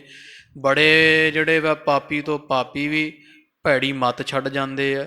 ਤੇ ਕਈਆਂ ਦੀ ਮਹਾਰਾਜ ਕਥਾ ਸੁਣ ਕੇ ਜਰਾ ਮਾਤਰ ਵੀ ਮਨ ਨੂੰ ਕੋਈ ਅਸਰ ਹੀ ਨਹੀਂ ਹੁੰਦਾ, ਭਾਵੇਂ ਜਿੰਨੀ ਮਰਜ਼ੀ ਸੁਣੀ ਜਾਈਏ। ਇਹ ਸੁਣ ਕੇ ਪਾਤਸ਼ਾਹ ਜੀ ਇਹਨਾਂ ਦਾ ਸ਼ੰਕਾ ਤੇ ਮੁਖ ਤੋਂ ਜੁਗਤੀ ਸਹਿਤ ਬਚਨ ਕਰਦੇ ਹਨ। ਹੀਰਾ ਫਟਕਦ ਏਕ ਸਮਾਨੀ। ਪਾਤਸ਼ਾਹ ਕਹਿੰਦੇ ਭਾਈ ਤੀਰਥਾ, ਭਾਈ ਮੁਕੰਦਾ, ਭਾਈ ਨਿਹਾਲੂ ਜੀ, ਤੁਸਾਂ ਹੀਰਾ ਵੀ ਵੇਖਿਆ ਹੋਵੇਗਾ। ਇੱਕ ਫਟਕ ਹੁੰਦਾ ਜਿਹਨੂੰ ਆ ਵੇਟ ਪੇਪਰ ਕਹਿੰਦੇ ਆ, ਮੋਟਾ ਬਲੌਰ ਕੱਚ ਜਿਹੜਾ ਹੁੰਦਾ, ਵੀ ਮੋਟਾ ਕੱਚ ਵੀ ਤੁਸੀਂ ਵੇਖਿਆ ਹੋਣਾ ਹੈ ਤੇ ਤੁਸੀਂ ਵੇਖਿਆ ਹੀਰਾ ਵੀ ਹੋਵੇਗਾ, ਤੇ ਦੋਵੇਂ ਬਿਲਕੁਲ ਇੱਕੋ ਵਰਗੇ ਹੁੰਦੇ ਹਨ। ਹੀਰਾ ਨਿਜ ਪ੍ਰਕਾਸ਼ ਦਿਖਰਾਵੈ। ਪਰ ਜਿਹੜਾ ਹੀਰਾ ਹੁੰਦਾ ਹੈ ਉਹ ਆਪਦਾ ਪ੍ਰਕਾਸ਼ ਦੂਜੀਆਂ ਚੀਜ਼ਾਂ ਤੇ ਵੀ ਪਾਉਂਦਾ ਹੈ, ਆਪਦੀ ਪ੍ਰਕਾਸ਼ ਰੋਸ਼ਨੀ ਦਿਖਾਉਂਦਾ ਹੁੰਦਾ ਹੈ।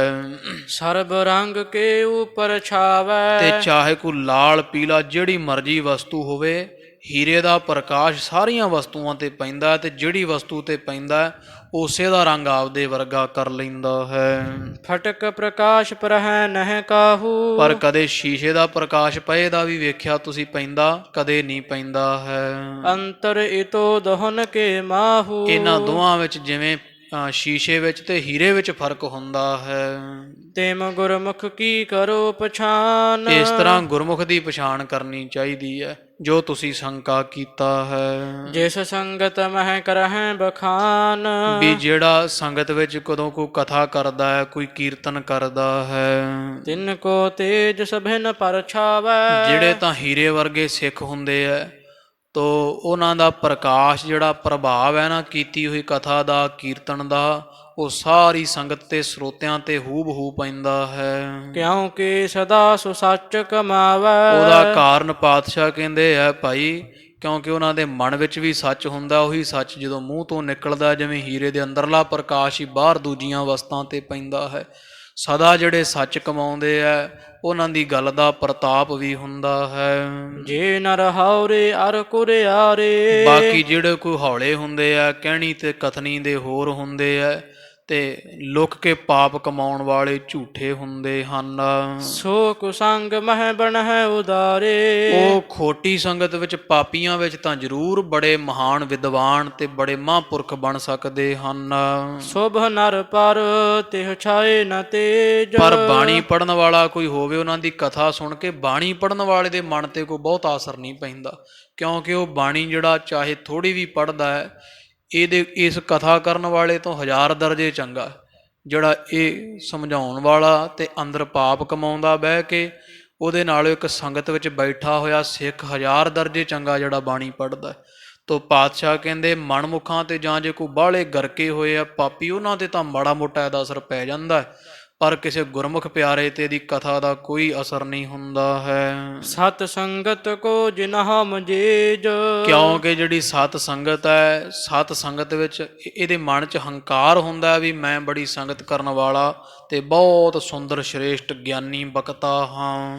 ਜਿਸ ਕੇ ਹਿਰਦੈ ਸ਼ਬਦ ਗੁਰ ਕੇਰਾ। ਪਰ ਜਿਸ ਅੱਗੋਂ ਗੁਰਮੁਖ ਦੇ ਪਿਆਰੇ ਦੇ ਹਿਰਦੇ ਵਿੱਚ ਕੋਈ ਸ਼ਬਦ ਵਸਿਆ ਹੋਇਆ ਗੁਰੂ ਦਾ, ਕੋਈ ਬਾਣੀ ਪੜ੍ਹਨ ਵਾਲਾ ਜੇ ਸਿੱਖ ਹੈ, ਭਇਓ ਪ੍ਰਵੇਸ਼ ਮਹਾ ਸੁਖ ਹੀਰਾ। ਤੇ ਉਹਦੇ ਅੰਦਰ ਤਾਂ ਪ੍ਰਵੇਸ਼ ਨਹੀਂ ਨਾ ਹੁੰਦਾ ਕੱਚੇ ਪਿੱਲੇ ਦੀ ਗੱਲ ਦਾ। ਹਾਂ ਕੋਈ ਪੂਰਾ ਸੂਰਾ ਕੋਈ ਗੱਲ ਕਵੇ, ਉਹਦੀ ਗੱਲ ਕਿਸੇ ਅੱਗੇ ਬਾਣੀ ਪੜਨ ਵਾਲੇ ਸਰੋਤੇ ਦੇ ਮਨ ਵਿੱਚ ਘਰ ਕਰਦੀ ਹੈ ਤਾਂ ਆਨੰਦ ਪ੍ਰਾਪਤ ਹੁੰਦਾ ਹੈ। ਸੂਰਸਨਾ ਤੇ ਜਬੈ ਬਖਾਨੈ। ਜਾਂ ਜਿਹੜਾ ਕੋਈ ਗੁਰਮੁਖ ਪਿਆਰਾ ਹੈ, ਭਜਨ ਬੰਦਗੀ ਕਰਨ ਵਾਲਾ, ਅਭਿਆਸ ਕਰਨ ਵਾਲਾ ਹੈ, ਤੋ ਮਨ ਤੇ ਮੂੰਹ ਦਾ ਇੱਕੋ ਹੈ। ਜਦੋਂ ਰਸਨਾ ਤੋਂ ਫਿਰ ਕੁਝ ਪ੍ਰਸੰਗ ਸੁਣਾਉਂਦਾ, ਕੋਈ ਕਥਾ ਵਾਰਤਾ ਕੀਰਤਨ ਕਰਦਾ ਹੈ, ਸਰੋਤਾ ਸੁਨਤ ਸ਼ਾਂਤ ਕੋ ਠਾਨੈ। ਤੇ ਜਿਹੜਾ ਸਰੋਤਾ ਹੁੰਦਾ ਉਹਦੇ ਅੰਦਰਲੀ ਸ਼ਾਂਤੀ ਫਿਰ ਸੰਗਤ 'ਚ ਵਰਤਦੀ ਹੈ। ਤੇ ਜਿਹੜੇ ਸਰੋਤੇ ਹੁੰਦੇ ਆ ਉਹ ਸ਼ਾਂਤੀ ਉਹ ਸਰੋਤਿਆਂ ਦੇ ਹਿਰਦੇ ਵਿੱਚ ਵੀ ਉਸੇ ਤਰ੍ਹਾਂ ਹੀ, ਜਿਵੇਂ ਇੱਕ ਪਾਸਿਓਂ ਭਾਂਡੇ 'ਚੋਂ ਵਸਤੂ ਕੱਢ ਕੇ ਦੂਜੇ ਭਾਂਡੇ 'ਚ ਪਾਈ ਦੀ ਹੈ, ਉਹ ਭਾਂਡਾ ਵੀ ਕਹਾਉਣ ਜੋਗਾ ਹੋ ਜਾਂਦਾ ਵੀ ਆਹ ਵੀ ਭਾਂਡਾ ਦੁੱਧ ਵਾਲਾ ਹੈ, ਆਹ ਵੀ ਭਾਂਡਾ ਦੁੱਧ ਵਾਲਾ ਹੈ। ਤੋ ਇਸ ਤਰ੍ਹਾਂ ਉਹ ਇੱਕ ਭਾਂਡੇ 'ਚ ਦੁੱਧ ਹੈ, ਦੂਜੇ 'ਚ ਪਾ ਲਓ, ਉਹ ਭਾਂਡਾ ਵੀ ਦੁੱਧ ਵਾਲਾ ਵੱਜਣ ਲੱਗ ਜਾਂਦਾ। ਤੋ ਪਾਤਸ਼ਾਹ ਕਹਿੰਦੇ ਇਸ ਤਰ੍ਹਾਂ ਭਾਈ ਫਿਰ ਉਹ ਸ੍ਰੇਸ਼ਟ ਬਖਤੇ ਦੇ ਹਿਰਦੇ 'ਚੋਂ ਨਿਕਲੇ ਮੂੰਹ ਥਾਣੀ ਬੋਲ ਜਿਹੜੇ, ਤੇ ਉਹ ਸ਼ਾਂਤੀ ਸਹਿਤ ਲਿਬੜੇ ਹੋਏ ਜਦੋਂ ਕੰਨਾਂ ਰਾਹੀਂ ਦੂਸਰਿਆਂ ਦੇ ਹਿਰਦੇ ਵਿੱਚ ਜਾਂਦੇ ਹੈ, ਉਹਨਾਂ ਦੇ ਹਿਰਦੇ ਵਿੱਚ ਵੀ ਸ਼ਾਂਤੀ ਘਰ ਕਰ ਜਾਂਦੀ ਹੈ। ਤ੍ਰਿਸ਼ਨਾ ਤਪਤ ਤਜੈ ਸੁਖ ਪਾਵੈ। ਤ੍ਰਿਸ਼ਨਾ ਦੀ ਜਿਹੜੀ ਸਾੜ ਹੁੰਦਾ ਸੰਗਤ ਕਿਸੇ ਮਨਮੁਖ ਦੇ ਵਿੱਚ, ਉਹ ਛੱਡਣ ਲੱਗ ਪੈਂਦੇ ਆ, ਤੋ ਤ੍ਰਿਸ਼ਨਾ ਮੁੱਕ ਜਾਂਦੀ ਹੈ ਤੇ ਸ਼ਾਂਤੀ ਪ੍ਰਾਪਤ ਹੁੰਦੀ ਹੈ। ਸਤ ਸੰਗਤ ਸਿਮਰਨ ਮਨ ਭਾਵੈ। ਤੇ ਉਹਨਾਂ ਨੂੰ ਫਿਰ ਸਤ ਸੰਗਤ ਕਰਨਾ ਤੇ ਪਰਮੇਸ਼ਰ ਦਾ ਸਿਮਰਨ ਕਰਨਾ ਉਹ ਮਨ ਨੂੰ ਭਾਉਂਦਾ ਹੈ, ਚੰਗਾ ਲੱਗਦਾ ਹੈ, ਐਸਾ ਕਥਾ ਦਾ ਪ੍ਰਤਾਪ ਵਰਤਦਾ ਹੈ। ਲਖ ਹੈ ਜੋ ਮਮ ਤੇ ਬੁੱਧ ਤੰਗ। ਬਾਕੀ ਭਾਈ ਜਿਹੜਾ ਕੋਈ ਜਾਣਦਾ ਹੈ ਨਾ ਗੁਰਮੁਖ ਸਿੱਖ ਵੀ ਆਹ ਫਲਾਣੇ ਸਿੱਖ ਦੀ ਮੇਰੇ ਤੋਂ ਬੁੱਧ ਚੰਗੀ ਹੈ, ਵੀ ਭਾਵ ਇਹ ਚੰਗੀ ਬਿਰਤੀ ਰੱਖਣ ਵਾਲਾ, ਵੱਧ ਮੇਥੋਂ ਬਾਣੀ ਪੜ੍ਹਨ ਵਾਲਾ, ਚੰਗਾ ਅਭਿਆਸੀ ਹੈ, ਚਹੀਏ ਕਰਿਓ ਤਾਹੇ ਸ਼ੁਭ ਸੰਗ। ਤੇ ਉਹਦੀ ਸੰਗਤ ਕਰਨੀ ਚਾਹੀਦੀ ਹੈ। ਜੇ ਤੁਹਾਨੂੰ ਲੱਗਦਾ ਹੈ ਵੀ ਆਹ ਸਿੱਖ ਚੰਗੀ ਬਾਣੀ ਪੜ੍ਹਨ ਵਾਲਾ, ਚੰਗੀ ਮੱਤ ਵਾਲਾ, ਗੁਰੂ ਨਾਨਕ ਪਾਤਸ਼ਾਹ ਦੇ ਸਿਧਾਂਤ ਦਾ ਧਾਰਨੀ ਹੈ, ਬਾਣੀ ਦਾ ਅਭਿਆਸੀ ਹੈ, ਨਿਤਨੇਮੀ ਜਾਪੀ ਹੈ, ਤੋ ਪਾਤਸ਼ਾਹ ਕਹਿੰਦੇ ਭਾਈ ਜੇ ਮਨ ਦੀ ਸ਼ਾਂਤੀ ਚਾਹੀਦੀ ਹੈ ਤੇ ਉਹਦੀ ਸੰਗਤ ਜ਼ਰੂਰ ਕਰਿਆ ਕਰੋ। ਗੁਰ ਬਾਕਣ ਕੋ ਹਿਰਦੈ ਬਸਾਵੈ। ਗੁਰੂ ਕੀ ਬਾਣੀ ਦੇ ਬਚਨਾਂ ਨੂੰ ਹਿਰਦੇ ਵਿੱਚ ਵਸਾਉਣਾ ਚਾਹੀਦਾ ਹੈ। ਜੇ ਆਸ ਨਰਕ ਸੰਗ ਕਬ ਪਾਵੈ। ਤੇ ਜਿਹੜੇ ਹਿਰਦੇ ਵਿੱਚ ਗੁਰਬਾਣੀ ਵਸਦੀ ਹੈ ਨਾ, ਪਾਤਸ਼ਾਹ ਕਹਿੰਦੇ ਭਾਈ ਜੇ ਕਿਤੇ ਉਹ ਭੁੱਲ ਭੁਲੇਖੇ ਵੀ ਖੋਟੀ ਸੰਗਤ ਵਿੱਚ ਬਹਿ ਜਾਵੇ ਕੋਈ ਬਾਣੀ ਪੜ੍ਹਨ ਵਾਲਾ ਗੁਰਮੁਖ ਪਿਆਰਾ, ਨਹਿ ਬਿਗੜੈ ਨਿਸਚਾ ਦ੍ਰਿੜ ਰਹੇ। ਉਹਦਾ ਗੁਰੂ ਤੇ ਨਿਸ਼ਚਾ ਉਵੇਂ ਹੀ ਰਹਿੰਦਾ ਹੈ। ਉਹ ਕਿਸੇ ਚੁਗਲਾਂ ਦੀਆਂ ਗੱਲਾਂ ਸੁਣ ਕੇ ਲਪਾਏ ਮਾਣ ਨਹੀਂ ਹੁੰਦਾ, ਉਹਨੂੰ ਘਰ ਨਹੀਂ ਕਰਦੀਆਂ। ਜੇ ਮਨਮੁਖ ਦੀ ਸੰਗਤ ਵਿੱਚ ਕੋਈ ਗੁਰਮੁਖ ਬਹਿ ਵੀ ਜਾਂਦਾ ਨਾ, ਕੋਈ ਕਿਤੇ ਜਾਂ ਬਹਿ ਗਿਆ ਜਾਂ ਕਿਤੇ ਕੋਈ ਸਮਾਂ ਹੀ ਐਸਾ ਬਣ ਗਿਆ ਬਹਿਣਾ ਪੈ ਗਿਆ, ਪਾਤਸ਼ਾਹ ਕਹਿੰਦੇ ਉਹਦਾ ਕੁਝ ਨਹੀਂ ਵਿਗੜਦਾ, ਕਿਉਂਕਿ ਉਹਦਾ ਜਿਹੜਾ ਹਿਰਦਾ ਹੈ ਨਾ ਜਾਂ ਸੁਰਤੀ ਹੈ ਉਹ ਗੁਰਬਾਣੀ ਤੇ ਐਨ ਪੱਕਾ ਭਰੋਸੇ ਵਾਲੀ ਹੈ।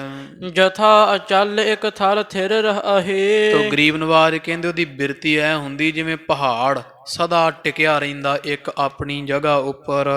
ਜਿਮ ਚੰਦਨ ਬਾਵਣ ਤਰ ਸੀਤਲ। ਜਿਵੇਂ ਕੋਈ ਬਾਵਣ ਜਾਤੀ ਦਾ ਕੋਈ ਠੰਡਾ ਚੰਦਨ ਹੁੰਦਾ ਹੈ। ਚਾਹੋਂ ਦਿਸ਼ ਮਹਿਲ ਅਹ ਲਪਟੈ ਹੀ ਤਲ। ਤੇ ਵੇਖੋ ਉਹ ਚੰਦਨ ਦੇ ਬੂਟੇ ਦੇ ਨਾਲ, ਠੰਡੇ ਚੰਦਨ ਨਾਲ ਚਾਰ ਚਫੇਰੇ ਜ਼ਹਿਰ ਦੇ ਮਾਰੇ ਹੋਏ ਸੱਪ ਲਪੇਟੇ ਹੁੰਦੇ ਆ। ਚੰਦਨ ਦੇ ਚਾਰ ਚਫੇਰੇ ਉਹਨਾਂ ਕੁੰਡਲ ਮਾਰੇ ਹੁੰਦੇ ਹਨ। ਤਾਉ ਨਾ ਸੀਤ ਤਜ ਬਿਖ ਕੋ ਲੇਤ। ਤੇ ਵੇਖ ਲੋ ਚੰਦਨ ਜਿਹੜਾ ਨਾ ਭਿਉਂਗਮ ਸਰਪਨ ਬੇਢਿਓ ਤਾਂ ਸੀਤਲਤਾ ਨਾ ਤਜੰਤ। ਚੰਦਨ ਸੱਪਾਂ ਦੇ ਨਾਲ ਜਿੰਨਾ ਮਰਜੀ ਢਕਿਆ ਜਾਵੇ, ਲਪੇਟੇ ਮਾਰਨ ਸੱਪ ਜੁਗ ਜੁਗ, ਪਰ ਨਾ ਆਪਦੀ ਠੰਡ ਛੱਡਦਾ ਉਹ ਤੇ ਨਾ ਜ਼ਹਿਰ ਗ੍ਰਹਿਣ ਕਰਦਾ। ਉਲਟਾ ਸੱਪ ਦੇ ਅੰਦਰੋਂ ਜ਼ਹਿਰ ਵੀ ਮਾਰ ਦਿੰਦਾ ਤੇ ਸੱਪ ਨੂੰ ਵੀ ਠੰਡਾ ਕਰ ਦਿੰਦਾ ਹੈ। ਸਰਪਣ ਕੋ ਸੀਤਲ ਕਰ ਦੇਤ। ਸੱਪ ਜ਼ਹਿਰ ਘਟਾ ਜਾਂਦੇ ਚੰਦਨ ਦੇ ਨਾਲ ਲੱਗ ਕੇ, ਤੇ ਸੱਪਾਂ ਦੀ ਜ਼ਹਿਰ ਵੀ ਸ਼ਾਂਤ ਹੁੰਦੀ ਹੈ ਤੇ ਸੱਪਾਂ ਦੇ ਅੰਦਰ ਵੀ ਠੰਡ ਪੈ ਜਾਂਦੀ ਹੈ। ਤਿਮ ਗੁਰਮੁਖ ਜੇ ਤਸਹਿ ਕੁਸੰਗ। ਇਸ ਕਰਕੇ ਭਾਈ ਜੇ ਕਿਤੇ ਕੋਈ ਗੁਰਮੁਖ ਪਿਆਰਾ ਬਾਣੀ ਨਾਮ ਦਾ ਅਭਿਆਸੀ ਖੋਟੀ ਸੰਗਤ ਵਿੱਚ ਵੀ ਪੈ ਜਾਂਦਾ ਹੈ, ਤਹਿ ਭੀ ਦੇਤ ਆਪਣੋ ਰੰਗ। ਤੇ ਉਹ ਖੋਟੀ ਸੰਗਤ ਵਿੱਚ ਮਨਮੁਖਾਂ ਨੂੰ ਵੀ ਆਪ ਦਾ ਰੰਗ ਦੇ ਜਾਂਦਾ, ਆਪਦੀ ਥੋੜ੍ਹੀ ਬਹੁਤੀ ਬਾਣੀ ਦੀ ਚਿਣਗ ਦੇ ਜਾਂਦਾ, ਕਿਉਂਕਿ ਅੰਦਰ ਬਾਣੀ ਵਸੀ ਹੁੰਦੀ ਹੈ।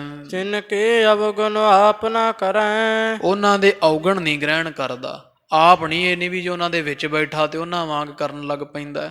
ਆਪਦੇ ਗੁਣ ਛੱਡਦਾ ਹੈ ਪਰ ਉਹਨਾਂ ਦੇ ਔਗਣ ਗ੍ਰਹਿਣ ਨਹੀਂ ਕਰਦਾ। ਆਪਦੇ ਗੁਣਾਂ ਦਾ ਪ੍ਰਤਾਪ ਉਹਨਾਂ ਮਨਮੁਖਾਂ ਦੇ ਵਿੱਚ ਛੱਡ ਜਾਂਦਾ ਹੈ। ਸ਼ੁਭ ਗੁਣ ਕਹਿ ਕਹਿ ਔਰ ਮਹੁ ਧਰੈ। ਤੇ ਸ਼੍ਰੇਸ਼ਟ ਗੁਣ ਕਹਿ ਕਹਿ ਕੇ ਆਪਦੇ ਹਿਰਦੇ ਵਿੱਚ ਨਾਲ ਧਾਰਨ ਵੀ ਕਰਦਾ ਹੈ। ਸੁਨ ਸਿੱਖਣ ਸਭ ਸੀਸ ਨਿਵਾਇਓ। ਸੁਣ ਕੇ ਪਾਤਸ਼ਾਹ ਤੋਂ ਸਾਰੇ ਸਿੱਖਾਂ ਨੇ ਬਚਨ ਸਤ ਕਰਕੇ ਮੰਨਿਆ, ਸ਼ੀਸ਼ ਨਿਵਾਇਆ ਹੈ। ਜਥਾ ਜੋਗ ਸ੍ਰੀ ਗੁਰੂ ਬਤਾਇਓ। ਆਖਿਆ ਮਹਾਰਾਜ ਬਿਲਕੁਲ ਯੋਗ ਸਤਿਗੁਰੂ ਸਾਡੇ ਜਥਾ ਪ੍ਰਸ਼ਨ ਸੀ। ਜਥਾ ਤੇ ਤਥਾ ਮਹਾਰਾਜ ਆਪ ਜੀਆਂ ਸ਼ੰਕਾ ਨਿਵਰਤ ਕਰਨ ਵਾਸਤੇ ਉੱਤਰ ਦਿੱਤਾ ਹੈ। ਇਸ ਪ੍ਰਕਾਰ ਨਿਤ ਹੋਤ ਉਚਾਰ। ਤੋ ਕਵੀ ਜੀ ਕਹਿੰਦੇ ਇਸ ਤਰ੍ਹਾਂ ਰੋਜ਼ ਮਹਾਰਾਜ ਦੇ ਪਾਸ ਸਿੱਖ ਆਉਂਦੇ ਆ ਤੇ ਨਿਤਾ ਪ੍ਰਤੀ ਪਾਤਸ਼ਾਹ ਜੀ ਸੰਗਤਾਂ ਨੂੰ ਉਪਦੇਸ਼ ਸਿੱਖਿਆ ਮਤ ਦਿੰਦੇ ਹਨ। ਸ਼੍ਰੀ ਅਰਜਨ ਸਿੱਖ ਕਰਤ ਉਧਾਰ। ਧੰਨ ਗੁਰੂ ਅਰਜਨ ਦੇਵ ਸਾਹਿਬ ਮਹਾਰਾਜ ਜੀ ਸਿੱਖਾਂ ਦਾ ਇਸ ਤਰ੍ਹਾਂ ਉਧਾਰ ਕਰੀ ਜਾਂਦੇ ਆ। ਤੋ ਪਾਤਸ਼ਾਹ ਨੂੰ ਪੁੱਛਿਆ ਵੀ ਮਹਾਰਾਜ ਵੀ ਇਹ ਕੀ ਕਾਰਨ ਹੈ ਵੀ ਕਈਆਂ ਦਾ ਅਸਰ ਬਹੁਤ ਹੁੰਦਾ ਕਈਆਂ ਦਾ ਨਹੀਂ। ਤੋ ਪਾਤਸ਼ਾਹ ਕਹਿੰਦੇ ਭਾਈ ਹਿਰਦੇ ਵਿੱਚੋਂ ਵਸਿਆ ਹੋਇਆ ਜੋ ਬਾਹਰ ਨਿਕਲਦਾ ਤੋ ਤਾਂ ਕਈਆਂ ਦਾ ਪ੍ਰਤਾਪ ਵੱਧ ਹੁੰਦਾ ਭਾਈ, ਕਈਆਂ ਦਾ ਘੱਟ ਹੁੰਦਾ। ਜਿਵੇਂ ਸਾਧ ਸੰਗਤ ਜੀ ਆ ਹੁਣ ਕਥਾ ਤਾਂ ਹੁਣ ਵੀ ਕਹਿੰਦੇ ਆ ਕਿ ਆਖੇ ਜੀ ਸਿੱਖੀ ਦਾ ਪ੍ਰਚਾਰ ਘੱਟ ਹੈ। ਪ੍ਰਚਾਰ ਤਾਂ ਕੋਈ ਘੱਟ ਨਹੀਂ ਹੈ। ਇੱਕ ਪਿੰਡ ਵਿੱਚ ਵੇਖੋ 8-8 10-10 ਗੁਰੂ ਘਰ ਹੈ, ਪਹਿਲਾਂ ਹੈ ਸੀ ਇਹ, ਤੇ ਥਾਂ ਥਾਂ ਬਾਣੀ ਵੀ ਕਿੰਨੀ ਪੜ੍ਹੀ ਜਾਂਦੀ ਹੈ। ਕਥਾਵਾਚਕ ਰੋਜ਼ ਹੀ ਕਿਤੇ ਨਾ ਕਿਤੇ ਦੀਵਾਨ ਅੱਗੇ ਕਦੇ ਕਿਤੇ ਕੋਈ ਸਮਾਗਮ ਹੁੰਦਾ ਸੀ, ਰੋਜ਼ ਹੀ ਕਿਤੇ ਜੀ ਰੂਹਾਨੀ ਕੀਰਤਨ ਤੇ ਕਿਤੇ ਜੀ ਇਸ ਤਰ੍ਹਾਂ ਇਲਾਹੀ ਦਰਬਾਰ ਸੱਜਦੇ, ਕਿੰਨਾ ਕਥਾ ਵਿਚਾਰਾਂ ਹੁੰਦੀਆਂ ਪਰ ਅਸਰ ਨਹੀਂ ਨਾ ਹੁੰਦਾ ਕਿਸੇ ਤੇ। ਬਾਬਾ ਅਤਰ ਸਿੰਘ ਜੀ ਮਹਾਂਪੁਰਖ ਕਥਾ ਕਰਦੇ ਸੀ, ਨਾਲੇ ਸਿੱਧੀ ਧਾਰਨਾ ਨਾਲ ਕੀਰਤਨ ਕਰਦੇ ਸੀ, ਤਾਂ ਕੋਈ ਬਹੁਤੀ ਡੂੰਘੀ ਕਥਾ ਨਹੀਂ ਸਨ ਕਰਦੇ। ਤੇ ਇਸ ਤਰ੍ਹਾਂ ਜਦੋਂ ਕਥਾ ਕਰਿਆ ਕਰਨੀ ਤੇ ਕਿੰਨੇ ਲੋਕ ਸਾਧ ਸੰਗਤ ਜੀ ਖੜੇ ਹੋ ਕੇ ਕਹਿੰਦੇ ਸੀ ਵੀ ਸਾਨੂੰ ਵੀ ਗੁਰੂ ਨਾਨਕ ਪਾਤਸ਼ਾਹ ਦੇ ਜਹਾਜ਼ 'ਤੇ ਚੜ੍ਹਾਓ, ਅਸੀਂ ਵੀ ਅੰਮ੍ਰਿਤ ਛਕਣਾ। ਇਸੇ ਤਰ੍ਹਾਂ ਗਿਆਨੀ ਸੁੰਦਰ ਸਿੰਘ ਜੀ ਮਹਾਂਪੁਰਖ ਪਿੰਡਰਾਂ ਵਾਲੇ, ਤੇ ਇਹ ਸਾਧ ਸੰਗਤ ਜੀ 1300 ਵਿਦਿਆਰਥੀ ਪੜ੍ਹਾਇਆ ਸੀ ਇਕੱਲੇ ਗਿਆਨੀ ਸੁੰਦਰ ਸਿੰਘ ਜੀ ਆ। 1000 ਗ੍ਰੰਥੀ, 2000 ਪ੍ਰਚਾਰਕ ਤੇ 100 ਗਿਆਨੀ ਸਿੰਘ ਬਣਾਏ ਸੀ, ਬੜੇ ਵਿਦਵਾਨ ਗਿਆਨੀ ਸੁੰਦਰ ਸਿੰਘ ਜੀ ਆ। 45000 ਨੂੰ ਅੰਮ੍ਰਿਤ ਛਕਾਇਆ ਸੀ ਇਹਨਾਂ ਨੇ, ਇਹੋ ਜਿਹੇ ਮਹਾਂਪੁਰਖ। ਤੇ ਜਦੋਂ ਕਥਾ ਕਰਦੇ ਸੀ ਖਾਲਸਾ ਜੀ ਤੇ ਚੰਦੋਏ ਵਿੱਚੋਂ ਅੰਮ੍ਰਿਤ ਚੋਣ ਲੱਗ ਜਾਂਦਾ ਸੀ। ਇੱਥੇ ਜਿੱਥੇ ਆ ਕੁੰਭ ਲੱਗਦਾ ਆ ਹਰਿਦੁਆਰ ਤਰਬੈਣੀ ਰਾਗ, ਇੱਥੇ ਬੜੇ ਸੰਸਾਰ ਦੇ ਵਿਦਵਾਨ ਇਕੱਠੇ ਹੁੰਦੇ, ਵਿਦਿਆ ਮਾਰਤੰਡ ਜਿਹੜੇ ਕੋਈ ਨਾਗੇ ਸਾਧੂ ਸੰਨਿਆਸੀ ਜੰਗਮ ਸਰੇਵੜੇ ਬ੍ਰਾਹਮਣ ਸਾਰੇ ਇਕੱਠੇ ਹੁੰਦੇ। ਹੁਣ ਵੀ ਉਹ ਲੱਗਦਾ ਕੁੰਭ, ਤੇ ਉੱਥੇ ਗਿਆਨੀ ਸੁੰਦਰ ਸਿੰਘ ਜੀ ਵੀ ਧੰਨ ਗੁਰੂ ਤੇਗ ਬਹਾਦਰ ਜੀ ਮਹਾਰਾਜ ਦੇ ਸਥਾਨ 'ਤੇ ਉਹਨਾਂ ਦਿਨਾਂ 'ਚ ਦਰਸ਼ਨ ਕਰਨ ਜਾਂਦੇ, ਹੁਣ ਵੀ ਸੰਪਰਦਾਵਾਂ ਜਾਂਦੀਆਂ। ਤੇ ਉੱਥੇ ਕਿਉਂਕਿ ਸਟੇਜ ਬਹੁਤ ਵੱਡੀ ਹੁੰਦੀ ਹੈ ਤੇ ਮਸਾਂ ਕਿਸੇ ਨੂੰ 5-4 ਮਿੰਟ, ਕਿਤੇ 1-2 ਮਿੰਟ ਮਿਲਦੇ ਆ ਉੱਥੇ ਬੋਲਣ ਦੇ। ਤੇ ਗਿਆਨੀ ਸੁੰਦਰ ਸਿੰਘ ਜੀ ਵੀ ਜਥੇ ਨਾਲ ਗਏ ਤੇ ਉੱਥੇ ਬਹੁਤ ਵੱਡੇ ਵੱਡੇ ਵਿਦਵਾਨ ਪੰਡਤ ਕਹਿੰਦੇ ਕਹਾਉਂਦੇ ਸਾਰੇ ਭੇਖਾਂ ਦੇ, ਜਿਹੜੇ ਚਤੁਰਬੇਦੀ ਖੜ ਸ਼ਾਸਤਰੀ ਡਬਲ MA ਜਿਨ੍ਹਾਂ ਨੇ ਕੀਤੀ ਹੋਈ ਸ਼ਾਸਤਰੀ ਬਣੇ ਹੋਏ। ਇਹ ਬਾਬਾ ਸੁੰਦਰ ਸਿੰਘ ਜੀ ਮਹਾਂਪੁਰਖ ਜਿਹੜੇ ਸੀ ਇਹ ਖੱਦਰ ਦੀ ਝਗਲੀ ਜੀ ਪਾ ਕੇ ਰੱਖਦੇ ਸੀ। ਖੱਦਰ ਦਾ ਇੱਕ ਸ਼ਹਿਰਾ, ਖੱਦਰ ਦੀ ਸਿਰ 'ਤੇ ਪੱਗ ਤੇ ਖੱਦਰ ਦਾ ਹੀ ਗਲ 'ਚ ਪਰਨਾ ਹੁੰਦਾ ਸੀ। ਬਾਹਲੇ ਸਾਦੇ ਲਿਬਾਸ ਦੇ ਸਨ। ਜਦੋਂ ਗਏ ਤੇ ਉਹ ਕੁਝ ਉੱਥੇ ਜਿਹੜੇ ਸਿਆਣੇ ਸੀਗੇ ਜਾਣਦੇ ਸੀ ਜਿਹੜੇ ਮਹਾਂਪੁਰਖਾਂ ਨੂੰ, ਤੇ ਉਹਨਾਂ ਸੈਕਟਰੀ ਨੂੰ ਕਹਿ ਦਿੱਤਾ ਸਟੇਜ ਵਾਲੇ ਨੂੰ ਵੀ ਗਿਆਨੀ ਸੁੰਦਰ ਸਿੰਘ ਜੀ ਆਏ ਆ ਤੇ ਅੱਜ ਜਿਹੜੀ ਸ਼ਬਦ ਦੀ ਕਥਾ ਹੈ ਨਾ, ਉਹ ਤਾਂ 2-4 ਮਿੰਟ ਹੀ ਮਿਲਦੇ ਸਾਰਿਆਂ ਨੂੰ, ਵੀ ਘੱਟ ਤੋਂ ਘੱਟ ਵੀ ਤੂੰ ਬੋਲਦੇ ਸਟੇਜ 'ਤੇ ਵੀ 20 ਮਿੰਟ ਇਹ ਕਥਾ ਕਰਨਗੇ। ਉਹ ਸਟੇਜ ਸੈਕਟਰੀ ਨੇ ਬੋਲ ਦਿੱਤਾ ਵੀ ਗਿਆਨੀ ਸੁੰਦਰ ਸਿੰਘ ਜੀ ਪਿੰਡਰਾਂ ਵਾਲੇ ਭਾਈ 20 ਮਿੰਟ ਕਥਾ ਕਰਨਗੇ। ਉਹ ਟਾਈਮ ਉੱਥੇ ਮਸਾਂ 1-ਅੱਧਾ ਮਿੰਟ ਹੀ ਬੋਲਣ ਦਾ ਮਿਲਦਾ ਹੁੰਦਾ। ਤੇ ਜਦੋਂ ਇਹ ਗਿਆਨੀ ਸੁੰਦਰ ਸਿੰਘ ਜੀ ਉੱਥੇ ਸਟੇਜ 'ਤੇ ਚੜ੍ਹੇ ਬੈਠੇ, ਤੇ ਉੱਥੇ ਹੁਣ ਹੰਕਾਰੀ ਬੜੇ ਕਿਉਂਕਿ ਵਿਦਵਾਨ ਵੀ ਕੋਈ ਅੰਤ ਨਹੀਂ ਸੰਸਾਰ ਤੇ, ਚਤੁਰਬੇਦੀ ਖੜ ਸ਼ਾਸਤਰੀ ਵੱਡੇ ਵਿਦਵਾਨ ਉੱਥੇ ਬੈਠੇ। ਉਹ ਹੱਸਣ ਲੱਗ ਪਿਆ ਵੀ ਇਹ ਜੱਟ ਜਿਹਾ ਕੀ ਕਥਾ ਕਰੇਗਾ, ਵੀ ਸਿੱਧਾ ਜਿਹਾ ਨੇ ਨਾ ਕੋਈ ਇਹਦਾ ਭੇਖ ਹੈ ਤੇ ਸਿੱਧਾ ਮੜਾਸਾ ਜਾਂ ਸਿਰ 'ਤੇ ਖੱਦਰ ਦੀ ਪੱਗ ਬੰਨੀ ਹੋਈ ਆ, ਖੱਦਰ ਦੀ ਆ ਝਗਲੀ ਜੀ ਪਾਈ ਹੋਈ ਆ। ਤੇ ਇਸ ਤਰ੍ਹਾਂ ਜਦੋਂ ਬਹਿ ਗਏ ਜਾ ਕੇ ਤੇ ਇਹ ਕੁਸਰ ਕਰਨ ਤੇ ਨਾਲੇ ਹੱਸਣ। ਤੇ ਜਦੋਂ ਸਾਧ ਸੰਗਤ ਜੀ ਫਿਰ ਕਥਾ ਆਰੰਭ ਕੀਤੀ ਗਿਆਨੀ ਸੁੰਦਰ ਸਿੰਘ ਜੀਆਂ ਨੇ, ਤੇ ਅੱਛ ਕਰ ਉੱਠੇ ਸੀ ਸਾਰੇ। ਤੇ ਸਟੇਜ ਸੈਕਟਰੀ ਨੂੰ ਹਦਵਾਈ ਪਾ ਕੇ ਆਖਿਆ ਵੀ ਸਾਡਾ ਵੀ ਟਾਈਮ ਇਹਨੂੰ ਦਿਓ।